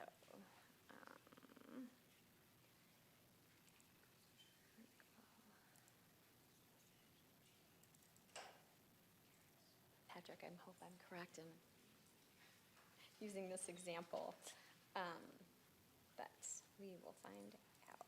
No, I think it's in there. Oh, ASCO, yeah. Okay. Thank you for your patience.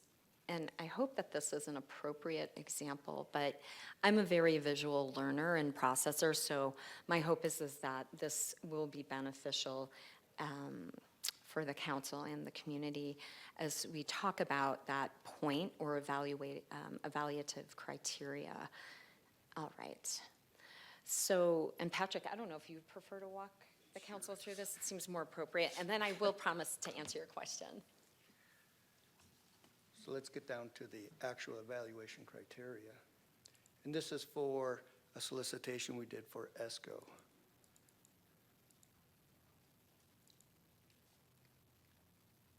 And can you remind everyone what ESCO stands for? Absolutely. That's that energy conservation project that we are currently working on or in contract with a company called Noresco to do citywide energy efficiency improvements. Is that not a good example? No. So I did not pull up a good example. I think it's further down. Is it? Yeah. I don't think it is. But while Patrick's doing that, let me offer my professional opinion in the space of those three options.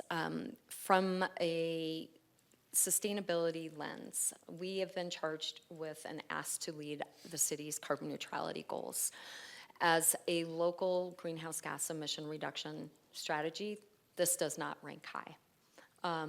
As a global movement and voice to address the climate emergency, as well as in reducing investment in fossil fuel industry, it is a very strong leadership statement. And states around the country, countries all around the world have been stepping into that space.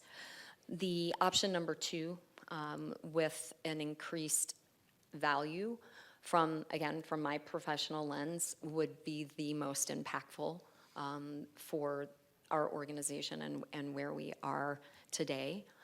It would also allow time for industry to catch up. It is a strong statement, but it will also lend itself to the financial institutions' commitments to climate action for more to step into that space.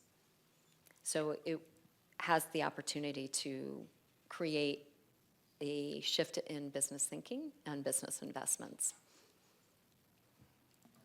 And you said number two, as is? Again, this is just my professional opinion, an increase in the value higher than 10%. Thank you. Yeah. You are welcome. Did I give you enough time? Almost. So I'm going to pull up a different one here.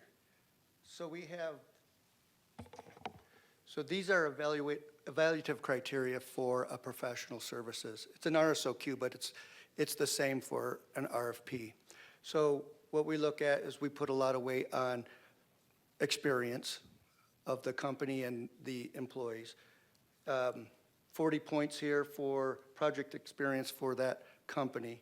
And then we give 25 points for project team, because these are important to us. We want to make sure whoever's doing it know what they're doing. The delivery system or work plan, which would probably be the same as their capabilities to provide the services that we ask for in an RFP for banking services. So in here, we have 15 points associated with that. And then project documents. In this one, we asked for documents that demonstrated it, that showed that they can do this work. And then the value-added knowledge of experience gets to their knowledge and experience in an environment like Flagstaff or Northern Arizona in a terrain or geological climate and practices. So that has 10 points. And that as well as 10 points or 10%, in this case it's 10 points. So the points that we provide prior are not set points. They're generally higher points, depending on what's more important to the city for what they have to bring to the table. Their experience, their qualifications, demonstrated capabilities to provide the services and our needs.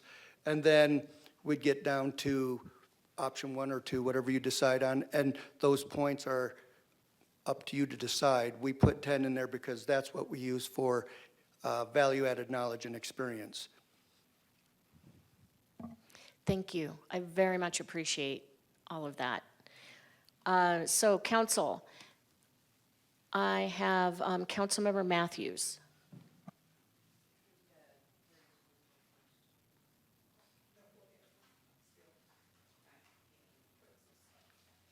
So I wasn't here last week, so I'm just updating myself on the options. But these are just some thoughts. I know that there's a lot of talk out there in different industries about social scoring, and I feel like this is part of that, and I'm not a fan. We just saw an example earlier with our patrol cars that technology is not there yet. And I was looking up products because it's not just gasoline cars that we use petroleum with. It's vitamins, roofs, bicycle tires, boats. I mean, there are a lot of things that we use every day that we don't recognize as we just think of cars, fuel-burning cars. So we're far away from eliminating petroleum use in products. They're in our vitamins, our capsules, a lot of things. So I think that this being too aggressive is too aggressive right now.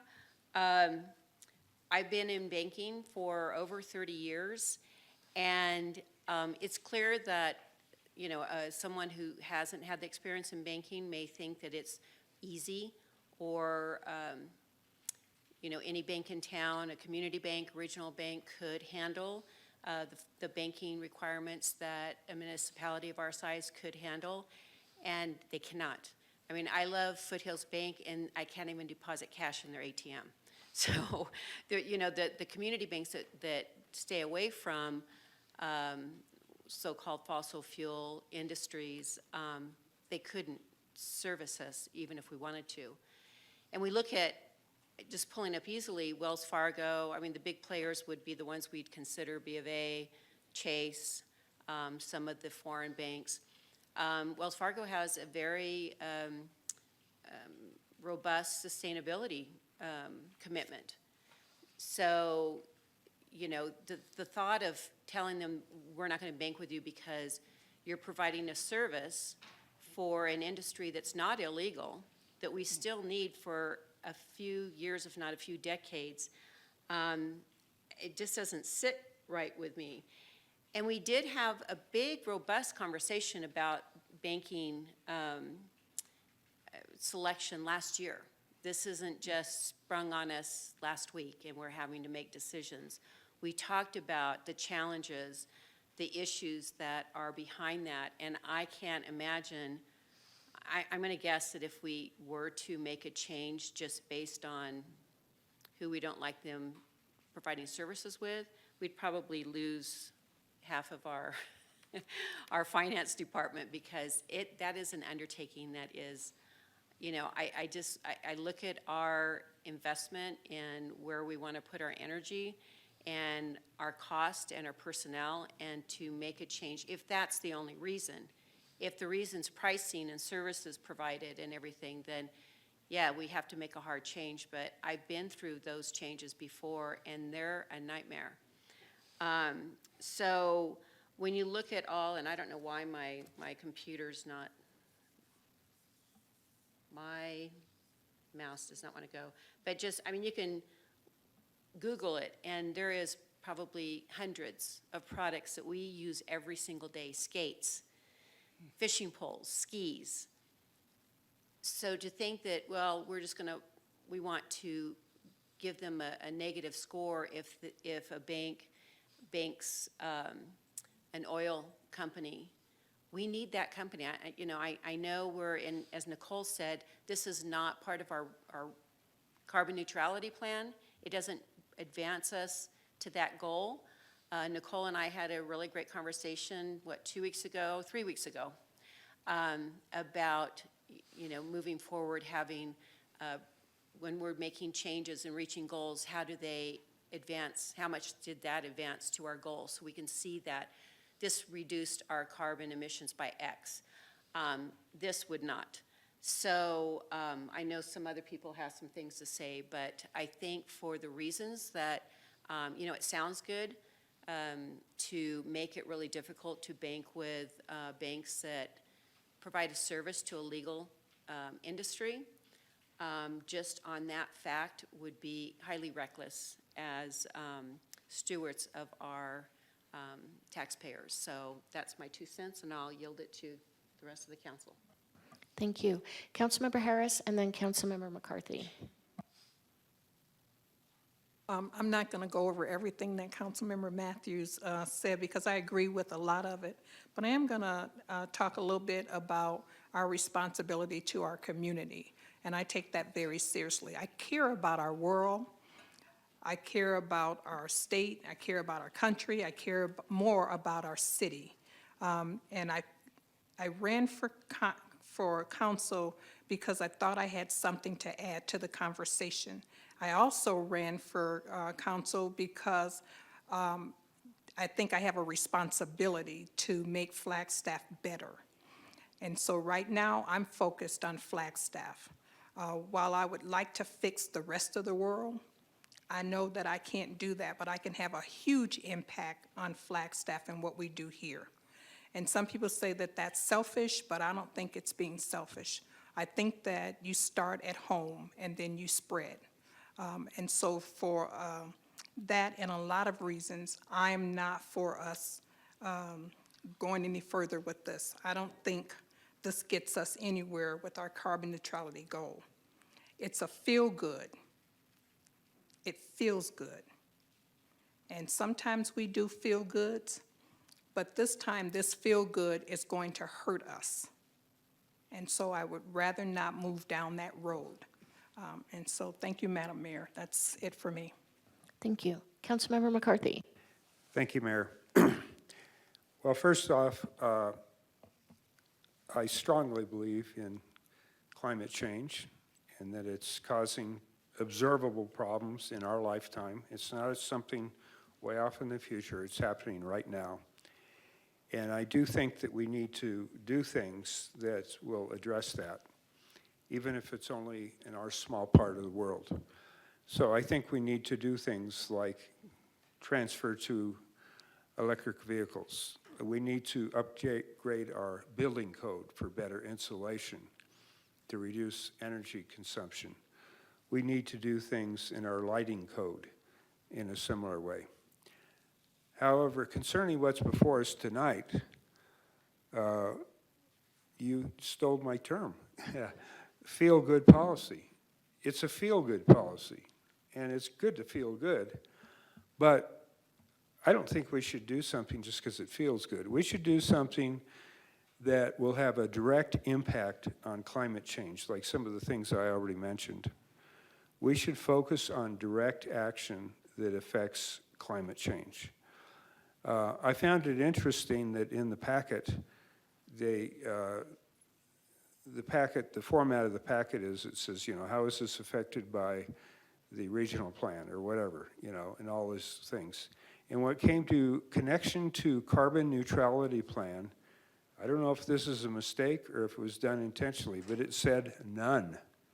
That's what the packet says. This has no connection to the the carbon neutrality plan.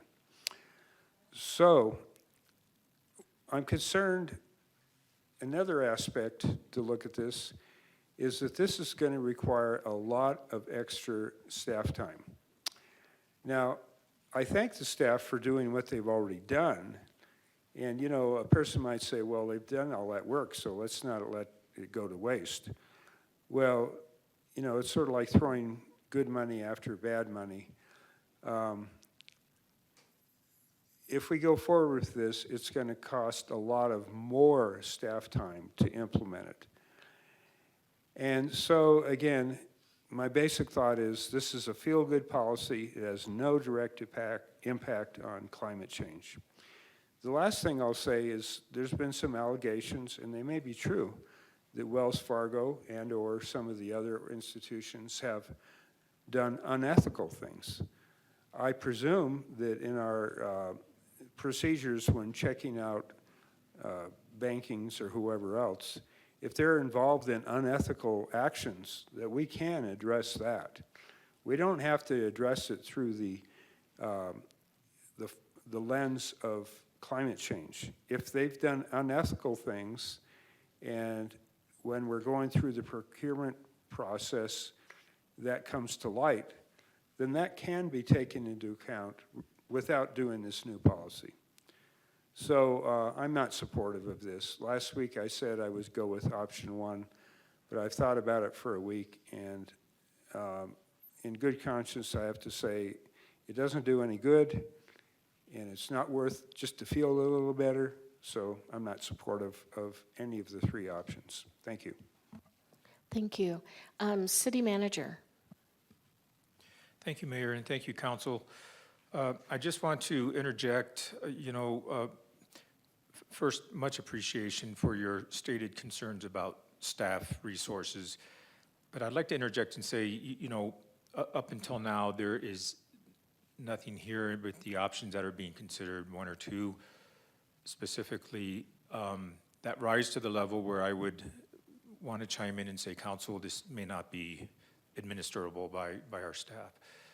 And I really would not want staff resources to be determinative of council's policy discussions. They overlap. We, of course, overlap on so many things. I mean, we just talked about some of the impracticalities we're bumping up against with purchase of EVs. Things like that will always come to the dais, but it's different from suggesting that we need to alter our policy decisions based upon staff's ability to implement. This is doable.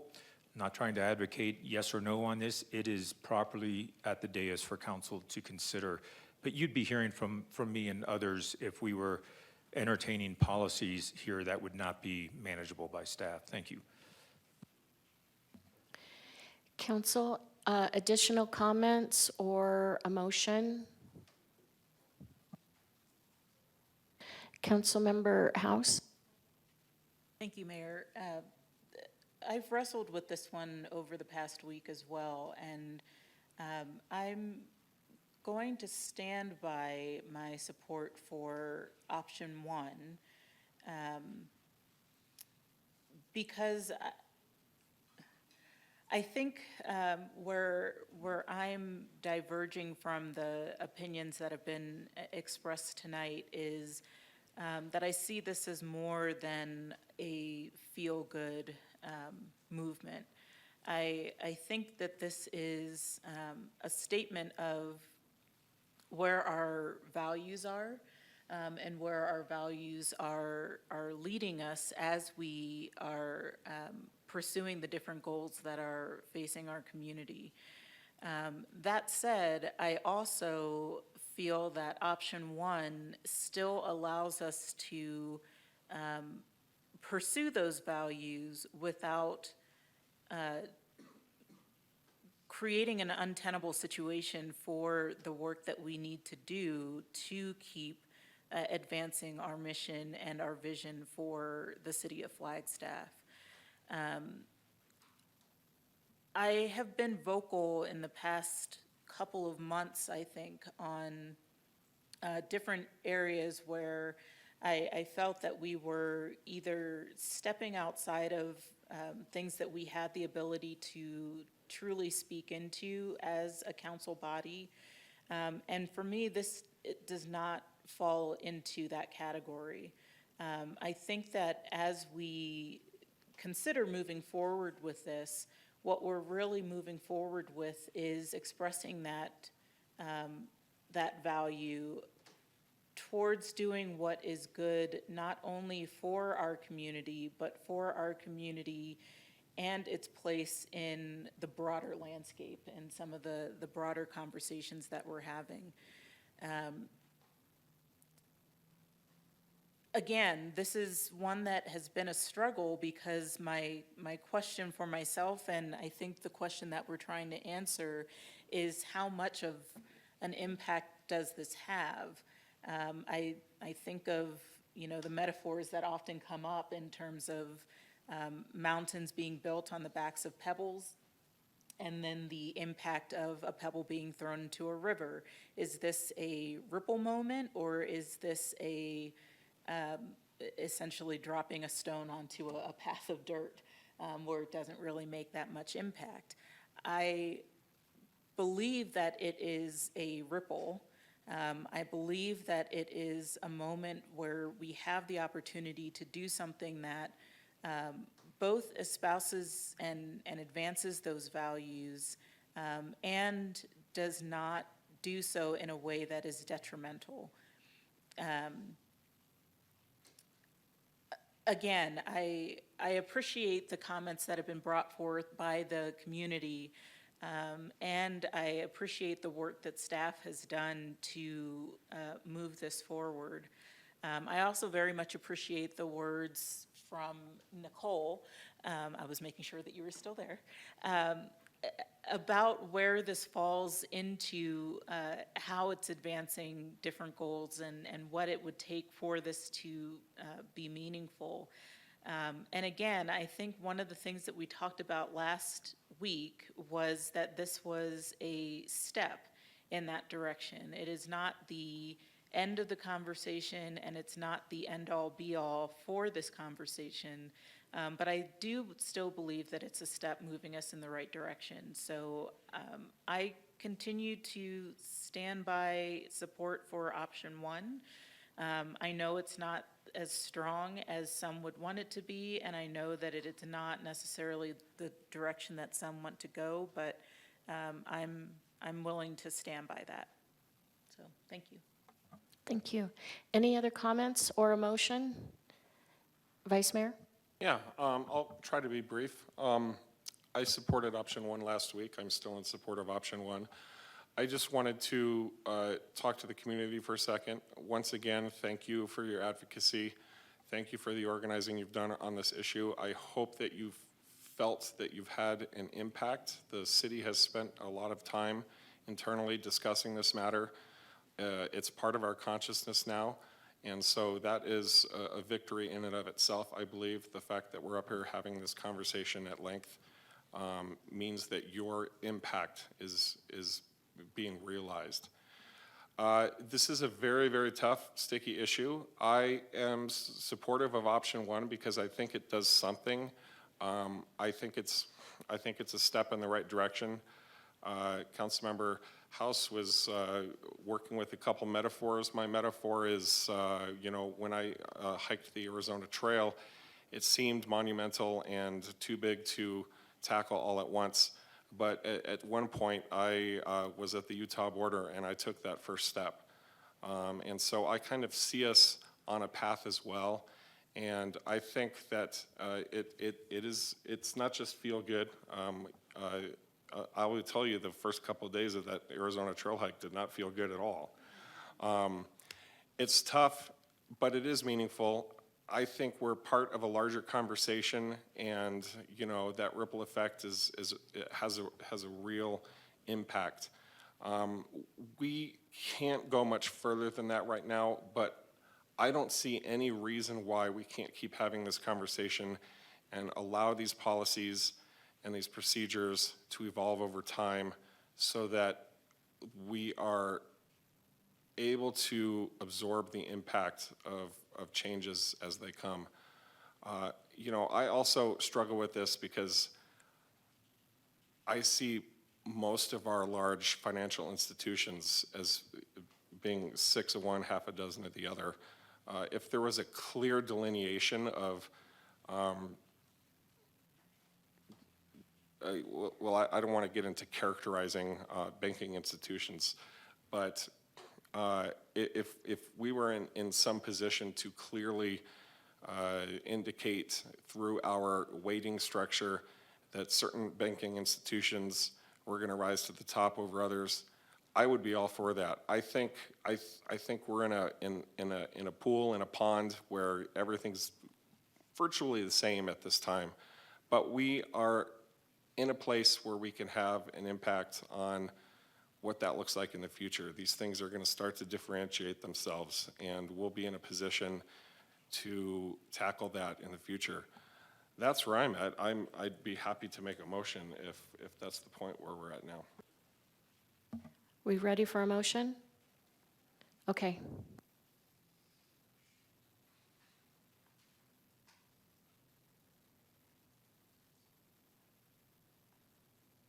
Pulling up the agenda just to find the item number. 10D. Thank you so much. I would like to move that council adopt resolution, First read. first read of resolution number 2024-26 by title only, with the stipulations presented to us last week in option 1 and the modifications that came with that. And just to clarify, we're reading and adopting today. When I said first read, I meant first we have to read it, then we adopt it. My apologies. You're legal. Okay, thank you. Any discussion? I'll second. Oh, I'm all, okay, now any discussion? All those in favor? Aye. Aye. Any opposed? No. Aye. So Mayor? 4 ayes, 3 nays. City Clerk. A resolution of the Flagstaff City Council amending the Procurement Code Manual, Article 4, and adding Article 32, and establishing an effective date. Thank you. All right, let's try this again, smoother this time. Can I get a motion to adopt? Madam Mayor, I would like to move that we adopt resolution number 2024-26. Thank you. I'll second. Any discussion? All those in favor? Aye. Aye. Opposed? Nay. All right, thank you so much, and thank you to the audience and to people who have written in to us. Okay, we're moving down to item number 10E, consideration and adoption of resolution number 2024-22 and ordinance number 2024-16.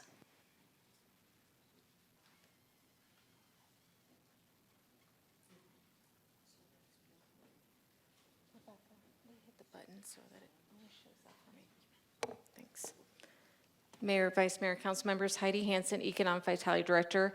I'm here as well with Rebecca Sayers, our Pros Director. Before I get started, I wanted to also thank Dave McIntyre, Trace Ward, Jana Weldon, and Kevin Finsel for helping us get to this point. It's nice to be back in front of you. We are looking at the Parks and Recreation, Tourism, Open Spaces, and Beautification and Public Arts Commission's ordinances, which were established in 1988. We are recommending some needed proposed amendments that will update the commission duties and objectives, which are outdated and no longer coincide with the industry need. We are also asking to clarify that the Open Spaces Commission will be involved in making recommendations regarding allocation of the Parks and Recreation portion of the hospitality industry tax revenues, and we are also asking to update economic development activities. I will go over some slides briefly again with you, and then Rebecca will finish this short presentation.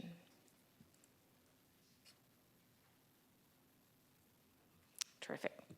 Again, what is BBB? It's the bed, board, and booze, or sometimes beverage tax. It is 2% tax paid at every hotel, motel, campground, short-term rental, restaurant, and bar in the city.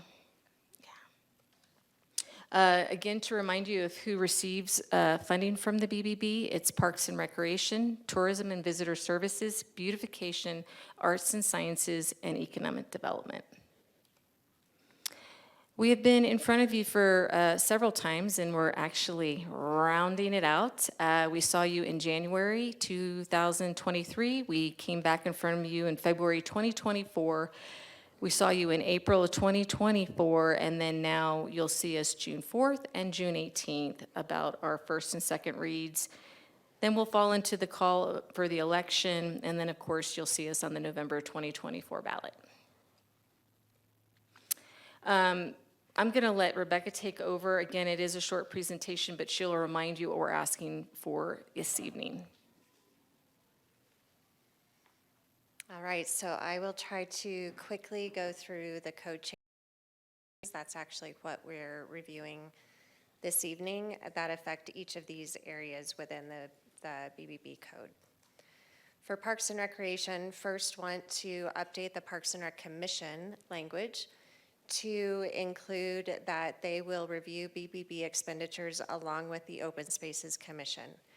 This also changes the definition of Parks and Recreation within the Parks and Recreation Commission code to include the words open space, which allows for expenditures then to be spent on open space as well as the other Parks and Rec amenities. Then we need to update the Open Space Commission language to mirror that of the Parks and Recreation Commission. This allows the commissions to work together on the BBB expenditures. Then we also needed to update that Parks and Recreation definition within the hospitality industry tax revenue code, and then other minor revisions. Moving on. The other changes are a little bit more straightforward. Tourism and Visitor Services, this is just a summary of their changes.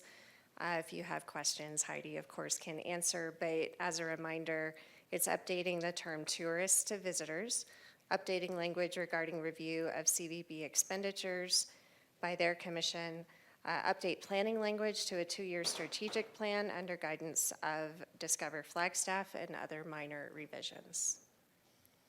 The economic development changes were to change language or update language from industrial to appropriate business, and add language to support business development, incubation, and acceleration activities using partner organizations, data analytics, and other tools to encourage entrepreneurship. And then the changes to beautification and arts and sciences, it's just updating their expenditure limit from $50,000 to $100,000 and other minor revisions. So that's a summary of the code changes that you are reviewing today. Thank you very much. Council, do we have any questions or comments? And no public comment? Councilmember House? Sorry, Rebecca, could you just remind me, what are we encouraging? I think you mean open space. Touche, thank you. Or entrepreneurship. All right, so, so no legitimate questions. I will entertain a motion to read the resolution by title only. Mayor, I'll move to read resolution number 2024-22 by title only. I'll second. Any discussion? All those in favor? Aye. Aye. Aye. Any opposed? Okay, City Clerk? A resolution of the Flagstaff City Council declaring as a public record that certain document filed with the city clerk and entitled 2024 Amendments to Chapters 2-03, 2-13, 2-14, 2-20, and 3-06 of the City Code related to the Parks and Recreation Commission, Tourism Commission, Beautification and Public Art Commission, Open Spaces Commission, and Hospitality Industry Tax Revenues. Mayor? Please. I would like, let me start over. I move to read ordinance 2024-16 by title only for the first time. I'll second. Any discussion? All those in favor? Aye. Aye. Aye. Aye. Any opposed? City Clerk?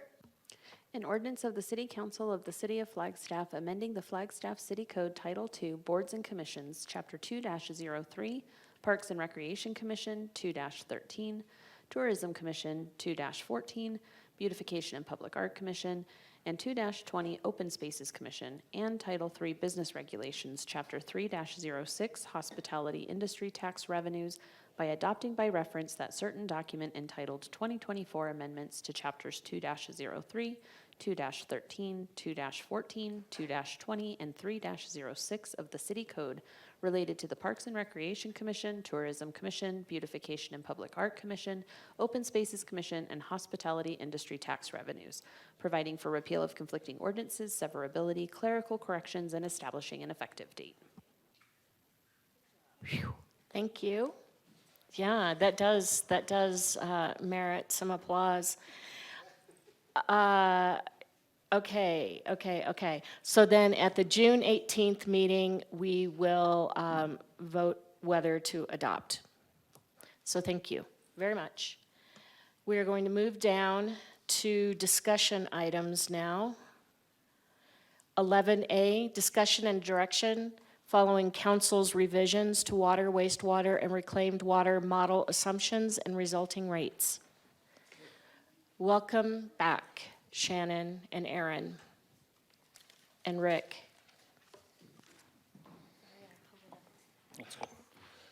Mayor, Vice Mayor, members of City Council, Shannon Jones, Water Services Division Director.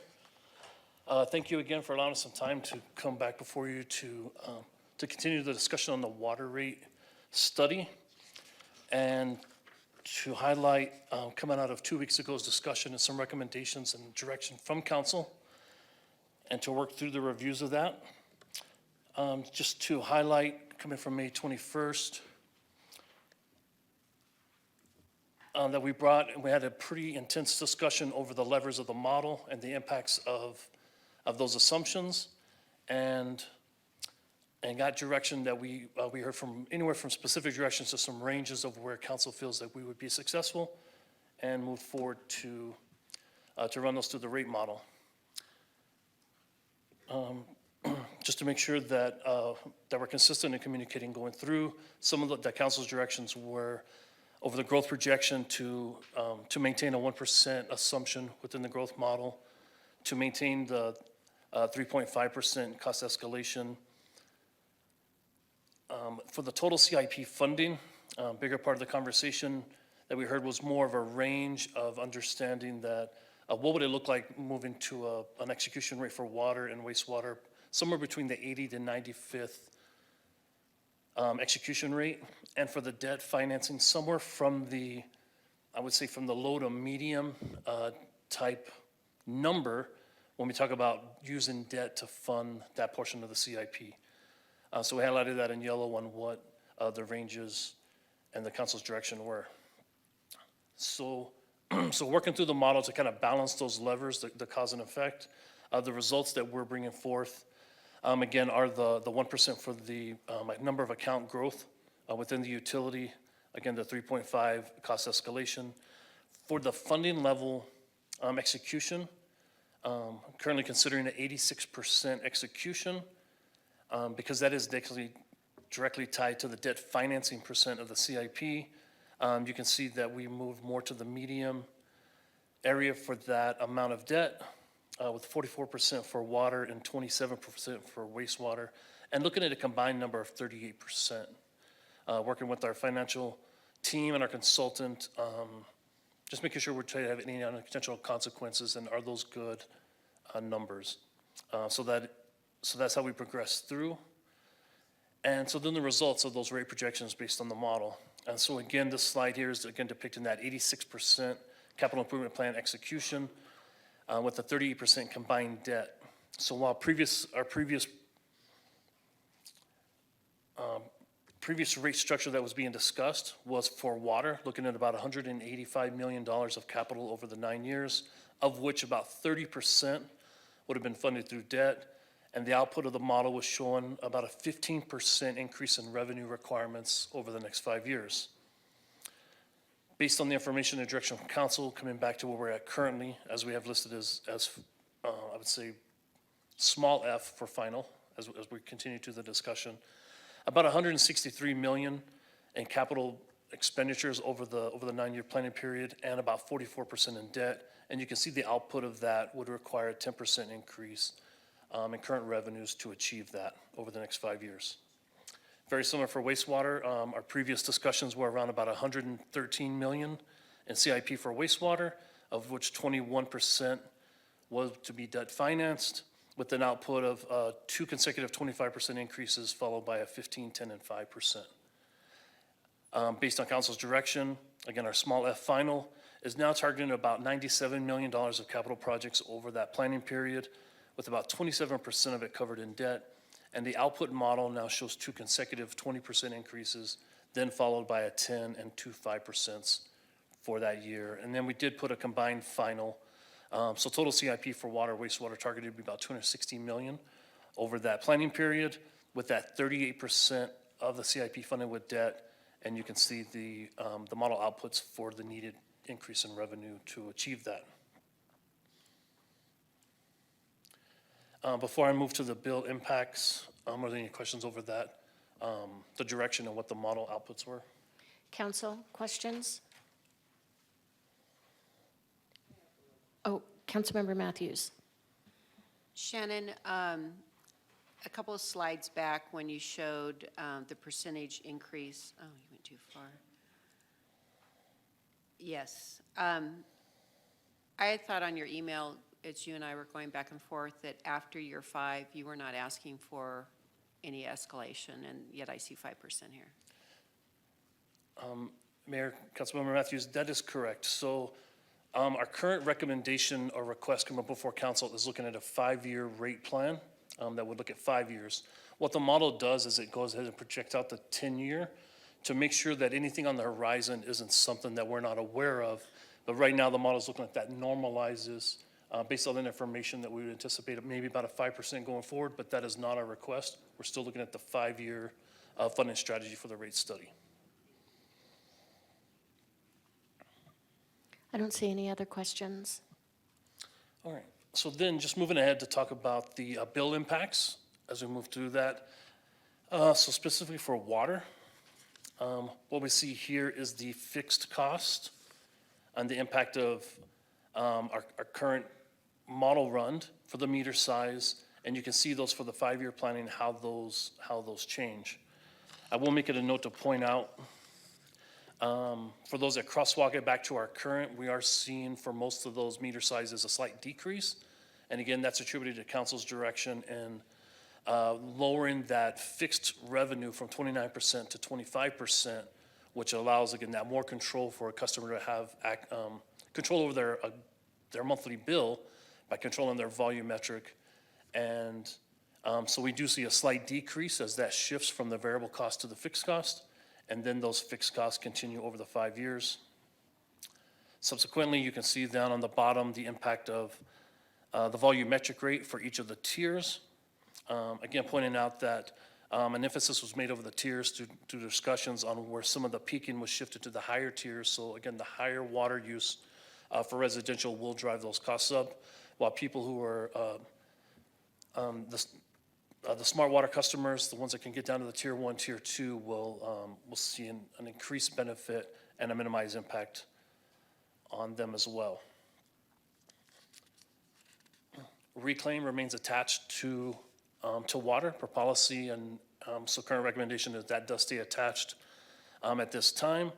And so very similar to the rate models, the meter sizes are the same charges, so that stays the same.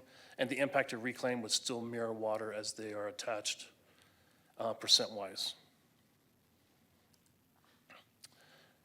So what would the average bill impact? Which I think is interesting. I do want to, again, point out that we do have the rate calculator that's been built. We're continually working to update, make sure that's as current as possible.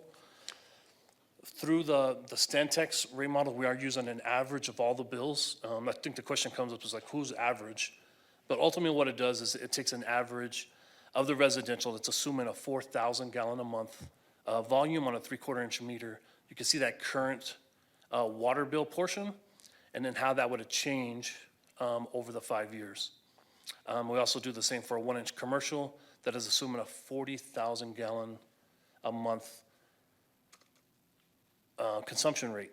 Now, under council's direction, our current scenario where we're at, we have that comparison contrast where we see again that 3/4 inch meter using 4,000 gallons a month, and what they would expect to see it increase the first year, and then also second, third, fourth, and fifth year.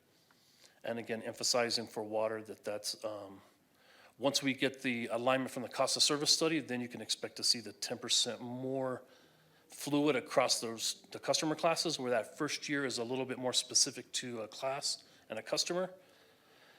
I do just want to pause. I did put a handout before you that is very similar to this. These are just communications that we've been putting together. And so again, it's highlighting the rate calculator that can be found on our cleanwaterflagstaff.com. But ultimately highlighting that on the first page that shows the rate calculator, there's a box there with some information that shows the current 3/4 inch meter, a little over $16 per month fixed cost.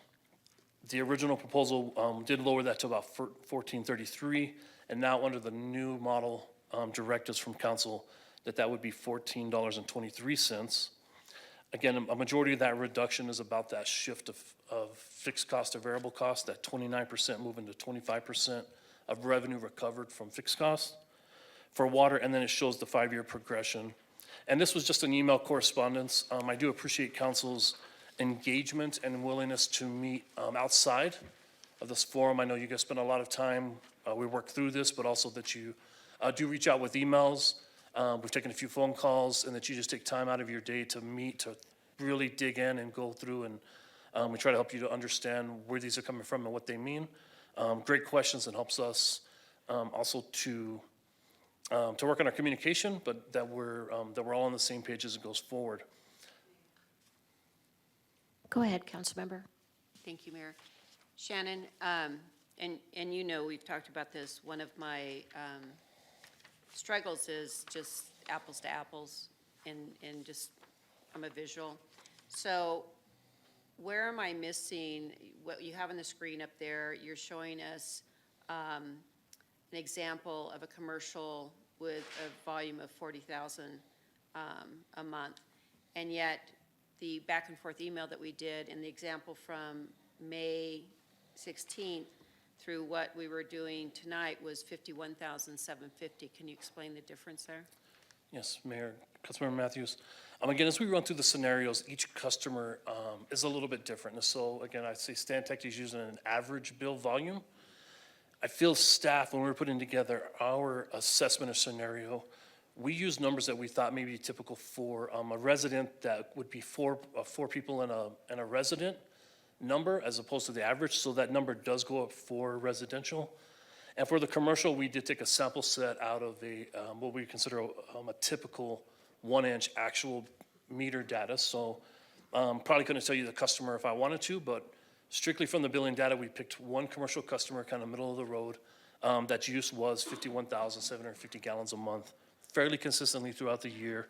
And we ran those, one, to test our rate model, right, to see if those are, making sure those numbers are good. And then just use that as another examination where, again, a customer may not be average. What if they're a little above average? The rate calculator will help each person walk through individually their bill to get a best sense of it. But our demonstration was a different volume than the average number that Stantec was using. And so I did crosswalk over the current proposed, and you can see the differences between what was presented May 16th and presented June 4th on the back of that handout to show the difference and showing the decrease across those 5 years for both the residential and the commercial.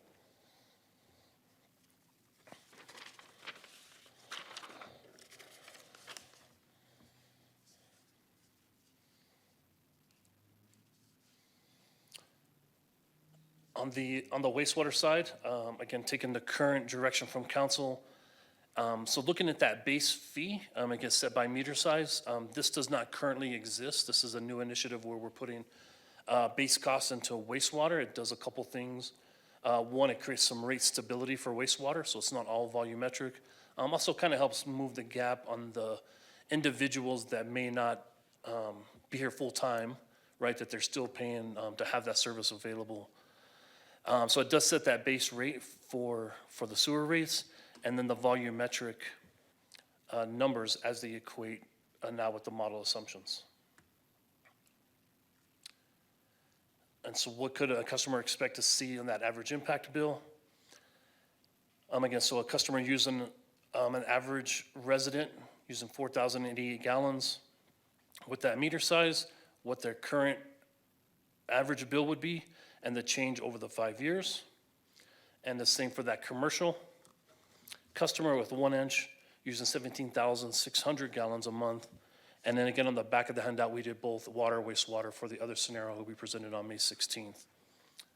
Again, just a very similar data, but just multiple scenarios of water use and not so much the meter size. So being able to add to the list, so we've been tracking this list from the beginning. Again, what are the rate studies, council directions, summary, and what is the impact or minimizing that impact to the ratepayers? So again, just highlighting that using actual flows versus design flows to minimize that capacity fee. Adding solids loading component to the capacity fees also help to minimize that impact to those customers. Reducing that revenue requirement covered from the base fee from 29 to 25%, and giving that control back to the water user. Assuming a 90% execution rate on the operating budget. Adjusting those residential tiers to reduce bills for smart water customers in tiers 1 and 2, moving those some of those peak charges to the higher tiers. Consolidating customer classes, which makes a simpler structure, but also reduce the rates for several of the customer classes. Adjusting those miscellaneous fees. I know that was painstakingly, there are a lot of other fees, but the emphasis that the fees are covering the cost of that service and it's not on the monthly municipal services bill, that they're being paid by the people who are providing or who are receiving those services. And now adding another check where increasing the debt limit, the percent of CIP that would be funded through debt, and reducing that execution rate on the capital program is just added to a list of this process that we've been going through over the last 9 months to put the utility in a good position to be financially sound, to be able to move things forward and pay for the things that we need to. But in addition, knowing that there's this lens that we're always looking at the end result of what is that impact and opportunities of how we can minimize that impact, and how council has been very strategic and diligent in each step of the process to have that through consideration. So as I conclude the presentation, I think just one of the outcomes we'd be looking for is, again, that confirmation that what we talked about 2 weeks ago, we're presenting the results, that those are the expected results that council wanted to see. Getting that confirmation because staff is ready to move forward to finalize all the red lines, to get the packet ready to come back, to still be on schedule to be before you on June 18th. In addition, the next steps would also be updating all of our community outreach with now the latest and greatest information. We have been talking to some individuals. We'll meet with some tomorrow. We've been walking through the process, but really getting council's confirmation allows us to go ahead and get that communication out of where we're currently at, what they can expect, and further those conversations. Preparing the final changes to the ordinance to get paperwork ready for the public hearings. That would still be scheduled for June 18th and July 2nd. And with that, I thank you, and we will definitely stand for questions. Thank you, Shannon. Questions? Can you go back about 4 slides?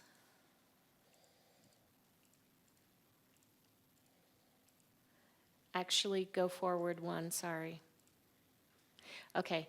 I just wanted to say that at the last meeting, I asked for some information about actual flow data versus design flow data, and I received that information because I wanted to see how that, what that did to the rates, and it was really very, very minimal impact to the rates.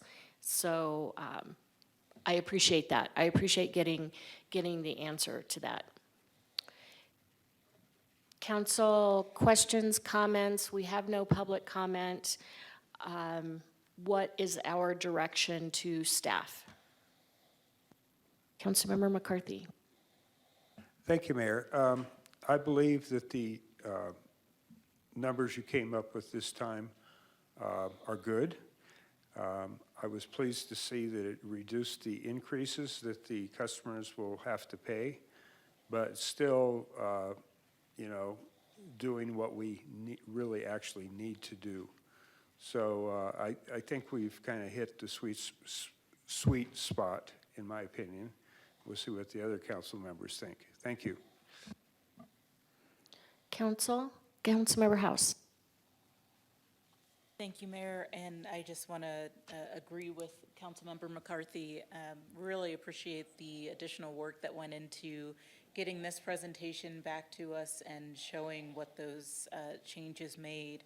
I think it's important to emphasize for the community just the level of attention that not only we have been paying to this, but also that you have been paying to this as the team.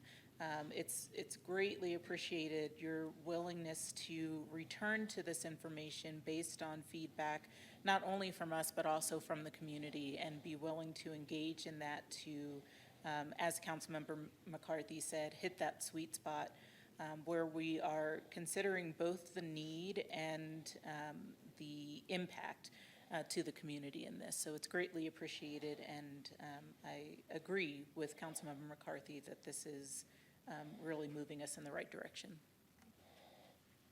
Councilmember Matthews. Thank you, Mayor.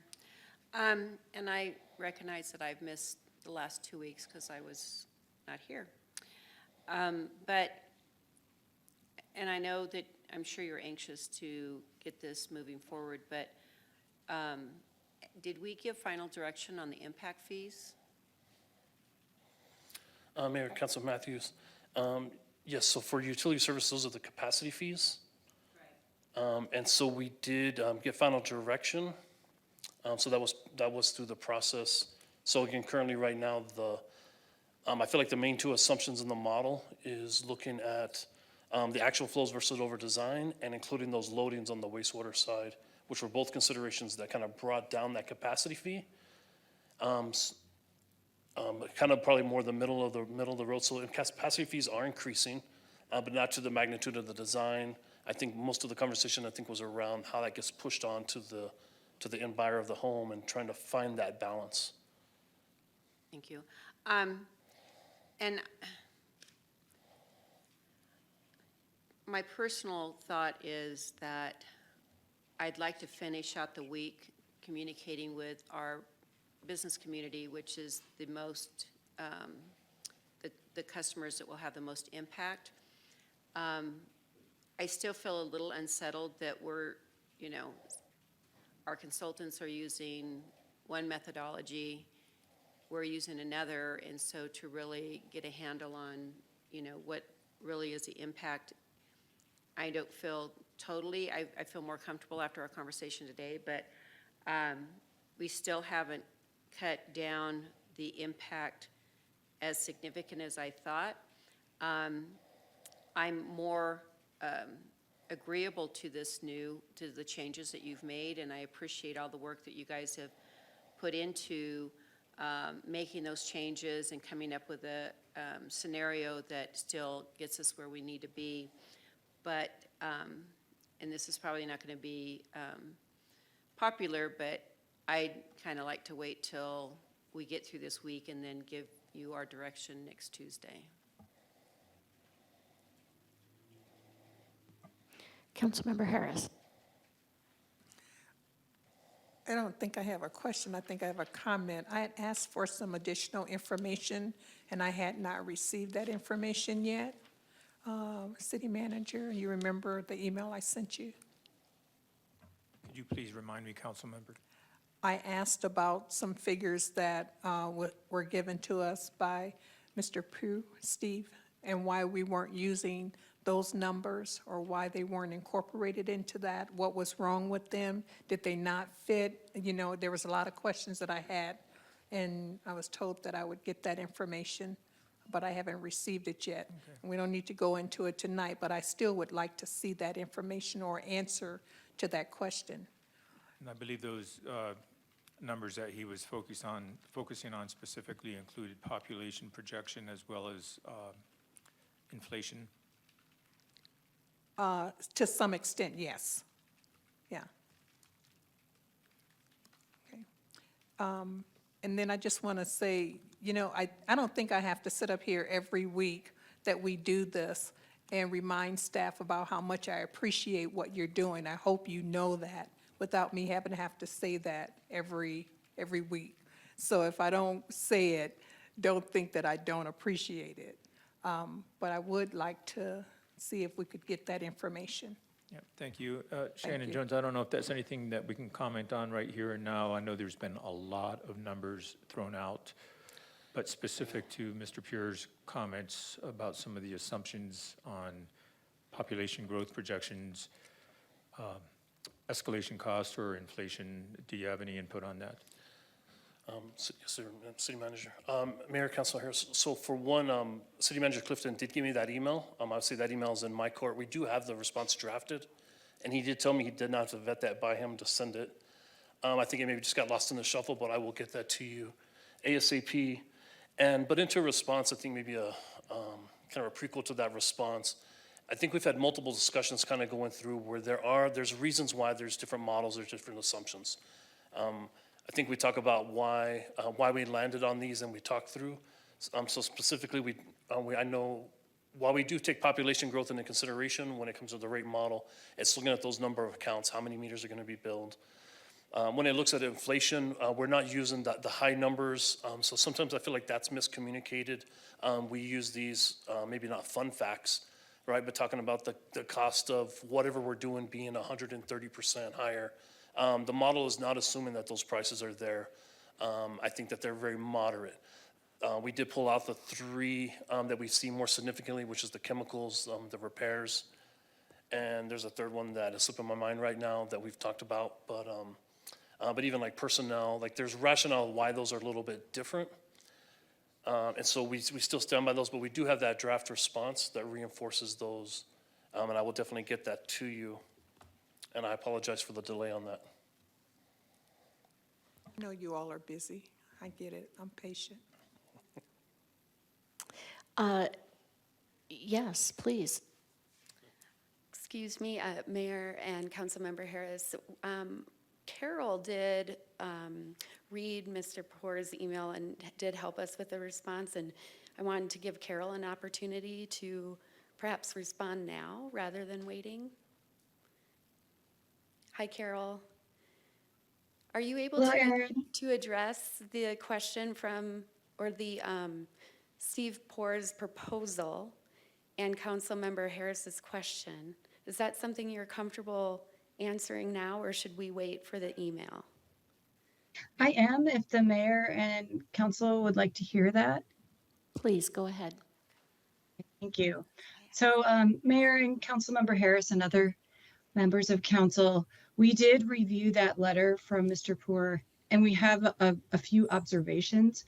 We did get the opportunity to meet with him a few weeks ago, as well as with staff, and we got a chance to review the model that he had created.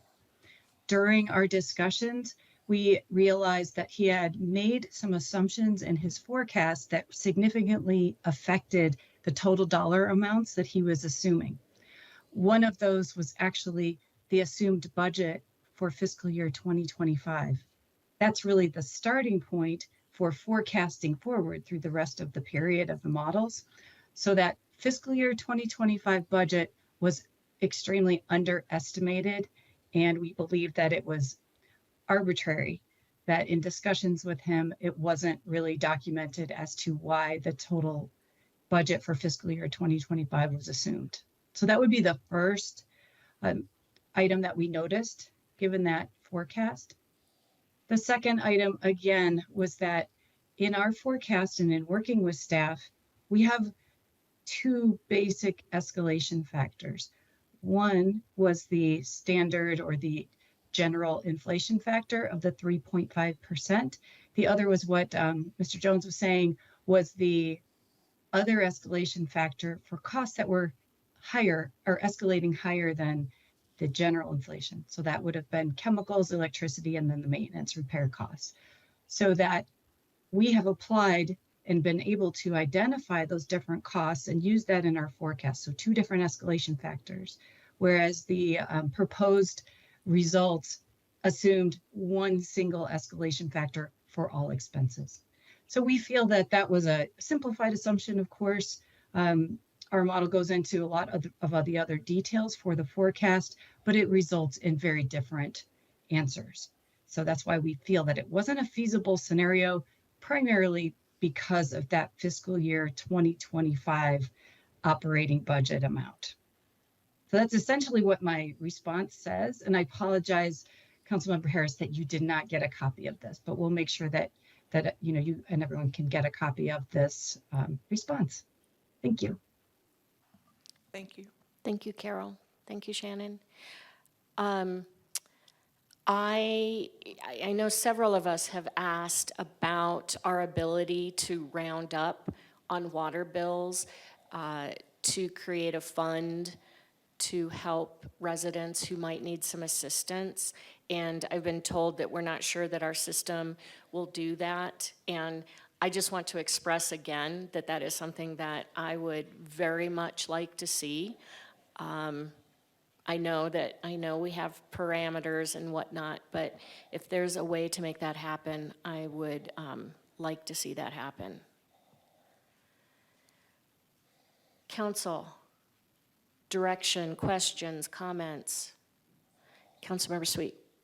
Thank you, and thank you again for taking my call today, once again. And I too am interested in making sure that we can round up on our bill, whatever it takes to have that happen. And Shannon, I'm wondering, to Councilmember Matthews' question, we have some meetings coming up with the business community. If we go forward tonight and something comes to light with our meetings with the business community this week, can we come back and adjust something before this is all final? Mayor, Councilmember Sweet, yes, as we go through the public hearings, ultimately, all the way through the approval process, council has that ultimate control. Thank you. So my direction would be that I think that this reflects our discussion of last week. Again, appreciate that you all take the phone calls and the emails, and very much appreciate that council sends so many emails and phone calls to make sure that we've looked at this from every angle possible. So I am in support of this moving forward as it is. And I heard Councilmember McCarthy say that, Councilmember Sweet, Councilmember House, Vice Mayor, and then we have some additional questions that will get answered in the upcoming weeks. Perfect. Is that good? It's good for me. All right, thank you so much. Thank you. All right, we're rounding home. Or wait a minute, no, you round third. Coming home. Yeah, no, we've rounded home and we're heading back to first. So let's just start all over again. Okay, 12, future agenda item requests. The first, 12A, was from Councilmember McCarthy. Would you like me to say a couple of comments about it?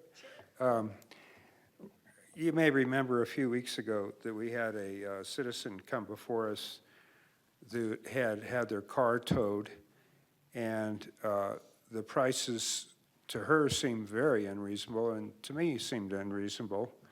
It seemed like it was kind of a case of gouging.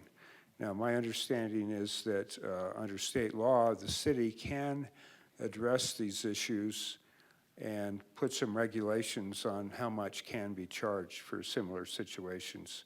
So my fair item is to address that issue, and I guess there was another issue that they wouldn't let her pay with a credit card. I mean, it was hundreds of dollars, and how many people carry around hundreds of dollars? So anyway, there needs to be some reasonable business practices. I would like to see the staff kind of look into this, see what other cities do, and see if we can make sure that the situation is fair. Maybe it was fair, but it didn't seem that way. But I'm hoping that the council and the staff can look into this. I'll leave it at that unless there's questions. Thank you. Thumbs up for having this future discussion. Mayor. Oh, council member, city manager. You know, I always appreciate that, Mayor. Thank you. A clarifying comment, if I may, and then I've asked our legal counsel just to offer some very high-level comments about what underlies this from a legal standpoint, and most of it is legal. The clarifying comment is simply this. What is driving this question, and thank you, Councilmember McCarthy, for giving that narrative, does not concern city towing operations. The city, of course, operates a lot of public parking lots, and we do, from time to time, maybe get into enforcement mechanisms. But this is being driven entirely by a private towing service on a private lot, and I just wanted to get that clarification out. Thank you so much.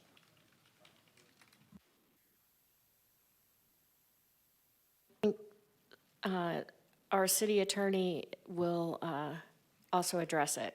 If I could, I appreciate that. Thank you, Mayor and Councilmember McCarthy and Council. I want to make sure that everybody understands what is allowed under state law is creating a cap. No more than this amount can be charged for towing. There are some similar situations in other similar cities such as Tempe and Tucson. If council does give the thumbs up, which it looks like it's going to, then we would likely compare some of those. Mary Ann Sullivan would be the lead on it because typically this involves the police department as well.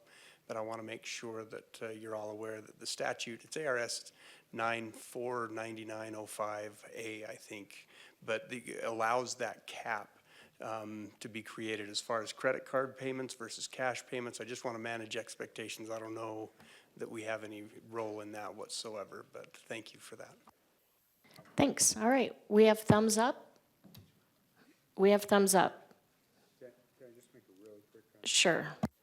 I just wanted to confirm what the city manager said. I talked to the woman that complained to us, and the incident that she was complaining about happened in a townhouse development. It had nothing to do with city towing of anything. City was not involved in any way. Thank you. Okay, moving down to 12B, a fair request by Councilmember Matthews. And this is to have a discussion about expanding the employer-assisted housing program. Councilmember Matthews, do you want to address this? Sure, Mayor, thank you.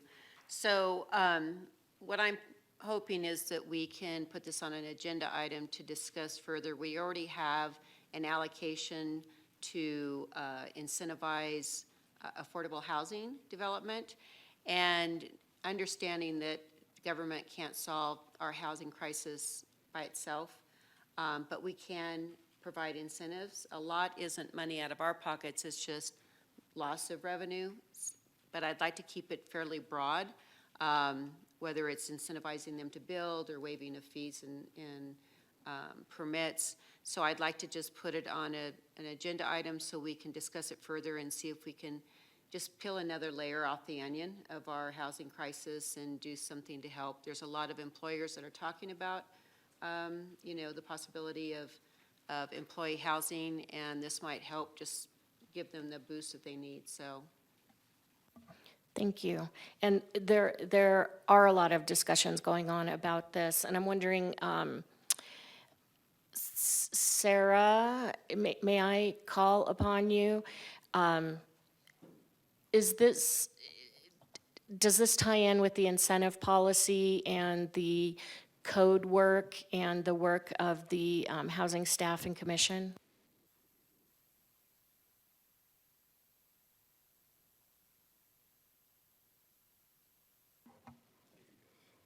Mayor, City Council, Sarah Dar, Housing Director. That was a lot of things that you said. Mayor, I will tell you that we are aware of some of the community conversations. We are participating in others. Employer-assisted housing, of course, is a full gamut from general education all the way up to like company-type housing. We have been exploring different employer-assisted housing options. We have not looked at incentives involving building permits waiving fees, that type of thing, specifically for employer-assisted housing, although those are available for affordable development. And so we could certainly take results from the CAP analysis and examine what we may be able to do with a separate incentive policy there.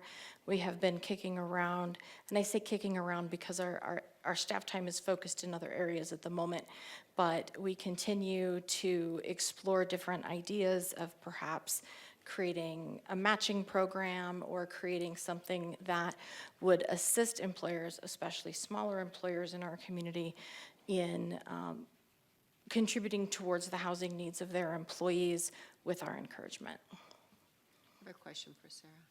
So my thoughts were on the budget line item incentives that's outside the housing, you know, like what you do in the housing department.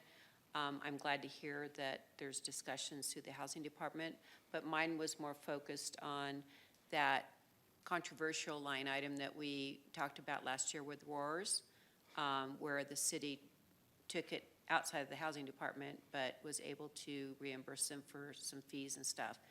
And so is that separate than what you're referring to?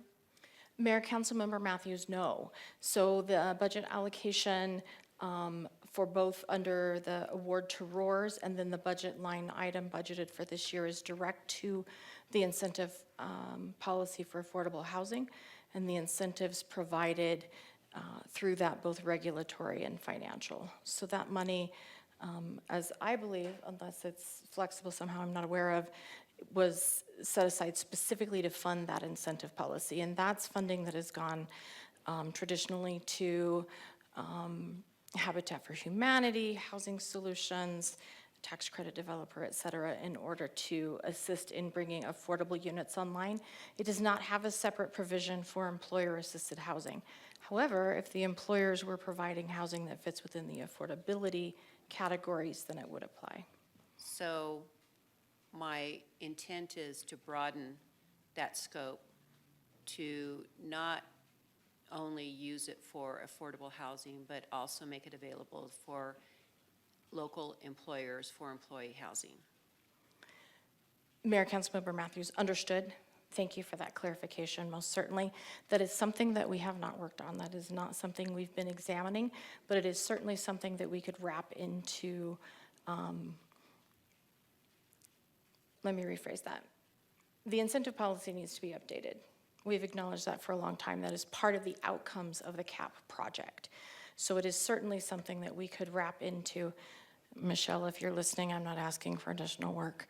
It's something that we could wrap into the rewrite of that, should that be council's desire. So yes. City manager said that we have capabilities within our staffing to take care of those things, right? Excellent. And a different conversation. But so that's the reason why I wanted to put it on an agenda item, so we can make it an official movement towards broadening that scope for affordable housing and including employer housing, employee housing. Mayor, Councilmember Matthews, we may also have a line on a different funding source that would have greater resources in order to be able to do that as well. So might I suggest that rather than bringing it back to council to discuss in this manner, that that you do include it in what you're looking at and what will go to the Housing Commission, so those discussions can happen before they come to the council? And would that be acceptable to you, council member? So noted. Thank you. So Mayor, through the streamlining of fair processes, that's absolutely something that can happen. I would just recommend, as city manager has mentioned in the chat, the correct title of it would be Incentive Policy for Affordable Housing. From a legal perspective, with inclusionary zoning being precluded here in Arizona, that's just something that I appreciate Greg putting in there. Thanks. Thank you, legal man. Welcome, Mayor Woman. Vice Mayor? You do you, Sterling. I just wanted to thank Councilmember Matthews for bringing this up. Okay, so we're all in agreement on that. All right, thank you so much. All right, moving down to open call to the public. I do not see any comment cards, so I'm going to move down to informational items, 2 from mayor, council, and staff, and future agenda item requests.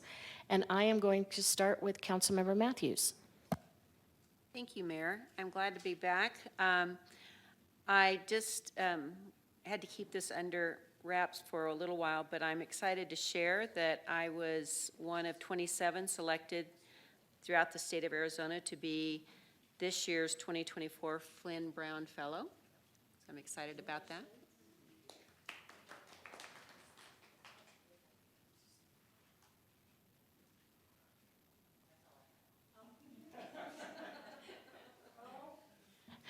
Councilmember Harris.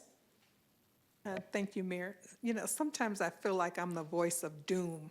But I've, over the last couple weeks, probably the last month, I've had the opportunity to spend some time over in Brennan Homes, specifically around the Boys and Girls Club.